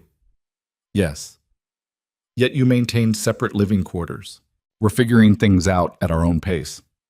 Cade met Thornton's eyes. "I'm not going to apologize for giving my wife time to adjust to being married, or for not forcing intimacy she's not ready for." "How noble." Thornton's voice dripped sarcasm. or how convenient for maintaining a facade. There's no facade. Cade's voice hardened. Eliza and I are partners. We run that ranch together. We make decisions together. We're building a future together. If that doesn't fit your definition of marriage, I don't care. It fits ours. Thornton pulled out his final card. Mr. Mercer, if this marriage is annulled, will you ask Miss Rowan to marry you again? The courtroom went silent. Cade looked at Eliza. She saw something in his expression that made her heart stop. Yes, he said, I would. Because somewhere over the past 2 months, this stopped being about legal protection and started being about wanting her in my life permanently. So if you annul this marriage, I'll just ask her again. And I'll keep asking until she says no, or we're too old to care what anyone thinks. Eliza felt tears streaming down her face. She didn't even try to hide them. Thornton looked frustrated. No further questions. Judge Harrison called a recess to review the testimonies and evidence. Eliza and Cade sat in the hallway, not speaking, just sitting close together. Did you mean it? Eliza asked finally. What you said in there? Every word. I'd say yes. Eliza's voice was barely a whisper. If you asked again, I'd say yes. Cade took her hand. Good to know. No. They were called back into the courtroom an hour later. Judge Harrison looked tired as he shuffled his papers. I've reviewed the evidence and testimonies, he said. This is an unusual case. The marriage was clearly entered into under unusual circumstances. That's not in dispute. The question is whether those circumstances make the marriage fraudulent. Eliza held her breath. Mr. Thornton argues that lack of prior romance, quick timeline, and separate living arrangements indicate fraud. However, territorial law doesn't require romance or traditional courtship for a marriage to be valid. It requires consent, legal age, and genuine intent to enter into a marital relationship. The judge looked at Cade and Eliza. I've listened to both parties testify. I've heard witnesses describe the relationship, and I've considered whether this marriage meets the legal definition of genuine intent. He paused. Here's what I observed. 2 adults consented to marriage. They've maintained that marriage for 2 months. They've built a household together, made joint decisions, and by all accounts are developing a genuine partnership. The fact that they're taking time to build intimacy rather than rushing into it actually suggests maturity and respect, not fraud. Thornton started to object, but the judge raised his hand. Mrs. Ashford may disagree with how quickly this marriage occurred. She may believe Miss Rowan's employment at the ranch was inappropriate, but her personal disapproval doesn't constitute legal grounds for annulment. Judge Harrison's voice was firm. The petition is denied. The marriage stands. The courtroom erupted. Victoria stood up, furious. Your Honor, this is outrageous. The decision is final, Mrs. Ashford. The judge banged his gavel. I'd also advise you to stop harassing the Mercers. If I see another frivolous petition from you, I'll consider sanctions for abuse of the court system. Victoria's face went scarlet. She grabbed her things and stormed out, Thornton following. Eliza sat frozen, not quite believing it was over. We won, Cade said quietly. We won, she repeated. Peters was grinning. Congratulations. Your marriage is officially legitimate. They walked out of the courthouse into the February afternoon. Jack and Tommy were waiting outside, and they cheered when they saw Cade and Eliza's expressions. I told you, Jack said. Truth wins sometimes. They stayed in Helena one more night before heading back to the ranch. Cade got them separate rooms at the hotel, but after dinner, Eliza knocked on his door. Can we talk? She asked. He let her in. The room was nearly identical to hers, plain, functional, clean. I've been thinking, Eliza said, about what you said in court, about asking me to marry you again if the marriage was annulled. I meant it. I know. Eliza sat in the chair by the window. But the thing is, we're already married, and I don't want to waste any more time figuring out what that means. Cade sat on the edge of the bed. What are you saying? I'm saying when we get back to the ranch, I want to move my things into your room. Eliza's face was burning, but she kept going. I'm saying I want to be your wife in every sense, not just legally. I'm saying I'm done being afraid of wanting something good. Cade crossed the room and knelt in front of her chair, taking her hands. Eliza, you don't have to, I want to. She met his eyes. These past 2 months, you've given me time, space, respect. You've let me heal from years of being told I wasn't enough. And somewhere along the way, I started to believe I might be enough after all. Because you see me as enough. You're more than enough. Then let me be your wife. Really, be your wife. Eliza's voice was shaking but determined. Not because I'm grateful or because I owe you anything, but because I want to build a life with you. Because when I think about the future, I want you in it. Cade pulled her into his arms, holding her tight. I want that too. More than I knew how to say. They held each other in that hotel room in Helena, two people who'd married as strangers and were choosing each other for real this time. The ride back to the ranch felt different. Eliza rode with Cade again, but now she leaned back against him without hesitation. His arms around her felt right. Safe. Like home. When they arrived at Mercer Ridge, the ranch hands were waiting. Someone had heard the news, probably a telegraph from Peters, and they'd prepared a celebration. Nothing fancy, just a big dinner and some fiddle music and genuine happiness that their boss and his wife had won. Speech, Tommy called out. Cade stood reluctantly. I'm not good at speeches, but I'll say this. Thank you for standing with us. For testifying, for supporting Eliza, for making this place feel like home instead of just a work camp. He looked at Eliza. And thank you to my wife for being braver than anyone I've ever met. The men cheered. Eliza felt overwhelmed by it all. The acceptance, the celebration, the feeling of belonging somewhere. Later that night, after the food was gone and the music had stopped, Eliza and Cade walked to the main house together. You sure about this? Cade asked at the door. Moving your things? I'm sure. They moved her belongings from the upstairs bedroom to his room downstairs. It didn't take long. She still didn't own much, but watching her dresses hanging next to his shirts in the wardrobe, her brush sitting on his dresser, made it real in a way the legal marriage hadn't. That night, Eliza Mercer fell asleep in her husband's arms for the first time. And for the first time in years, she didn't dream about being chased or mocked or thrown out. She just slept, peaceful and safe. The months that followed weren't perfect. Marriage never is. They argued about small things, how much firewood to order, whether to expand the cattle operation, how to handle a ranch hand who drank too much. They had awkward moments and misunderstandings, and days when Cade's temper flared or Eliza's old insecurities crept back in. But they worked through it. They learned each other's rhythms, each other's triggers, each other's ways of showing love. Cade learned that Eliza needed words of affirmation, needed to hear that she was valued. Eliza learned that Cade showed love through actions, fixing things before she asked, making sure she had everything she needed, standing between her and anything that might hurt her. Spring came, and with it, news from Black Hollow.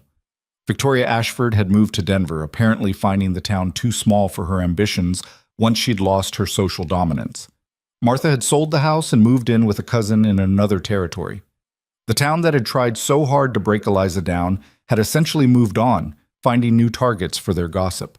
But something unexpected happened too. People started showing up at the ranch. A widow from Black Hollow, whose husband had left her with nothing. A young woman who'd been thrown out by her family for getting pregnant before marriage. A man who'd been run out of town for being different. Eliza fed them, gave them shelter, helped them figure out their next steps. Some stayed and worked at the ranch. Others moved on once they'd healed enough. But Mercer Ridge became known as a place where people who didn't fit could find acceptance. You're building something, Cade told her one evening as they watched a new arrival, a girl barely 18 who'd run away from an arranged marriage, eat her first real meal in days. Something bigger than just a ranch. And we're building it, Eliza corrected. You're the one who lets them stay. You're the one who makes them feel like they matter. Cade put his arm around her shoulders. That's always been your gift. By the time winter came around again, the ranch had grown to accommodate the new people. They'd built 2 more cabins, expanded the kitchen, hired more hands. It was chaotic and messy, and sometimes overwhelming. It was also everything Eliza had never known she wanted. On the anniversary of that disastrous Christmas social, Eliza made elephant-shaped gingerbread cookies again. Not because she had to, but because she wanted to remember where she'd come from. She brought them to dinner, setting the tray on the table without explanation. The ranch hands, now 30 of them, plus the various people who'd found refuge there, grabbed them eagerly. No one mocked them. No one questioned why they were shaped like elephants. They just ate them and asked for more. These are perfect, Tommy said, his mouth full. They really are, Cade agreed, taking one. Just like the first time I tried them. Eliza looked around the table at all these people who'd become her family. at the ranch that had become her home, at the husband who'd started as a stranger and had become the best part of her life. "You know what my father used to say?" she said quietly. "He said elephants never forget. That's why he taught me to make these cookies. So I'd never forget him, never forget where I came from." The table had gone quiet, everyone listening. "But I think he was also teaching me something else." Eliza looked at Cade. "He was teaching me that the things we create with love, whether it's cookies or homes or families, those things last. Those things matter. Even when the world tries to destroy them." Cade took her hand across the table. "Wise man, your father." "He would have liked you," Eliza said. "He would have liked all of this." That winter was harsh, but the ranch survived it. More than survived. Thrived. And when spring came again, bringing with it new life and new possibilities, Eliza stood in her kitchen making bread and realized something profound. She was happy.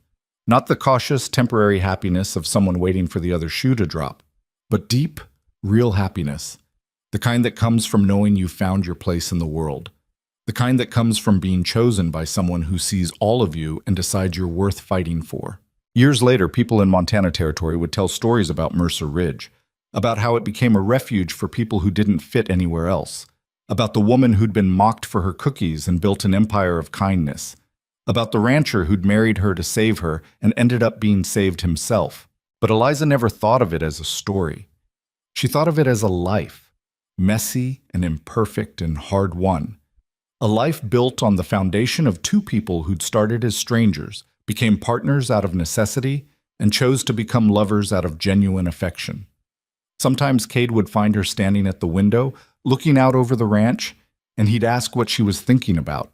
"I'm thinking about how far we've come," she'd say. "How different everything is from that day in the town hall." "Regrets?" he'd ask. "Not a single one." And she meant it.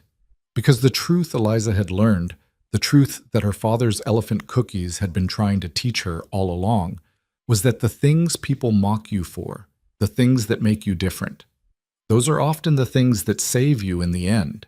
Her awkwardness had taught her empathy. Her loneliness had taught her to value connection. Her struggles had taught her to fight for people who couldn't fight for themselves. And those cookies that everyone had laughed at, they'd become famous throughout the territory. Every winter festival, people would come to Mercer Ridge specifically to get Eliza Mercer's elephant cookies. Children who'd grown up eating them brought their own children. The recipe was copied and shared and became a tradition. But Eliza never forgot why she made them. Never forgot her father teaching her with patient hands. Never forgot standing in that town hall with everyone laughing at her, and one scarred rancher deciding she was worth defending. On their 5th anniversary, Cade gave Eliza a gift, a professional sign for the ranch entrance. It read, "Mercer Ridge, home to everyone who needs one." "You approve?" he asked. Eliza kissed him. "It's perfect." Because it was. Just like the life they'd built together, not smooth, not easy, but honest and real and filled with the kind of love that grows slowly and roots deep. The kind of love that starts with elephant-shaped cookies and ends with changing the world, one lost soul at a time. The kind of love worth fighting an entire town for.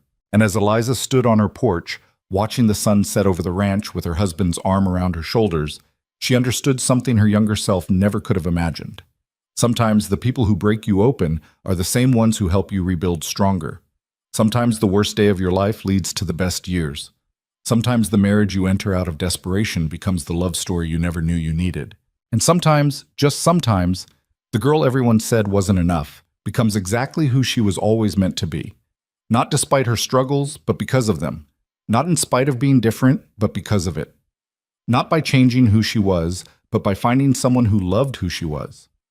That was Eliza Mercer's truth.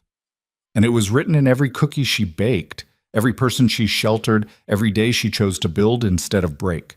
It was written in the ranch that became a sanctuary, in the man who'd chosen her when no one else would, in the life she'd fought for and won. And it would be written in the generations of people who'd hear her story and understand that being mocked, being rejected, being told you're not enough, none of that defines you.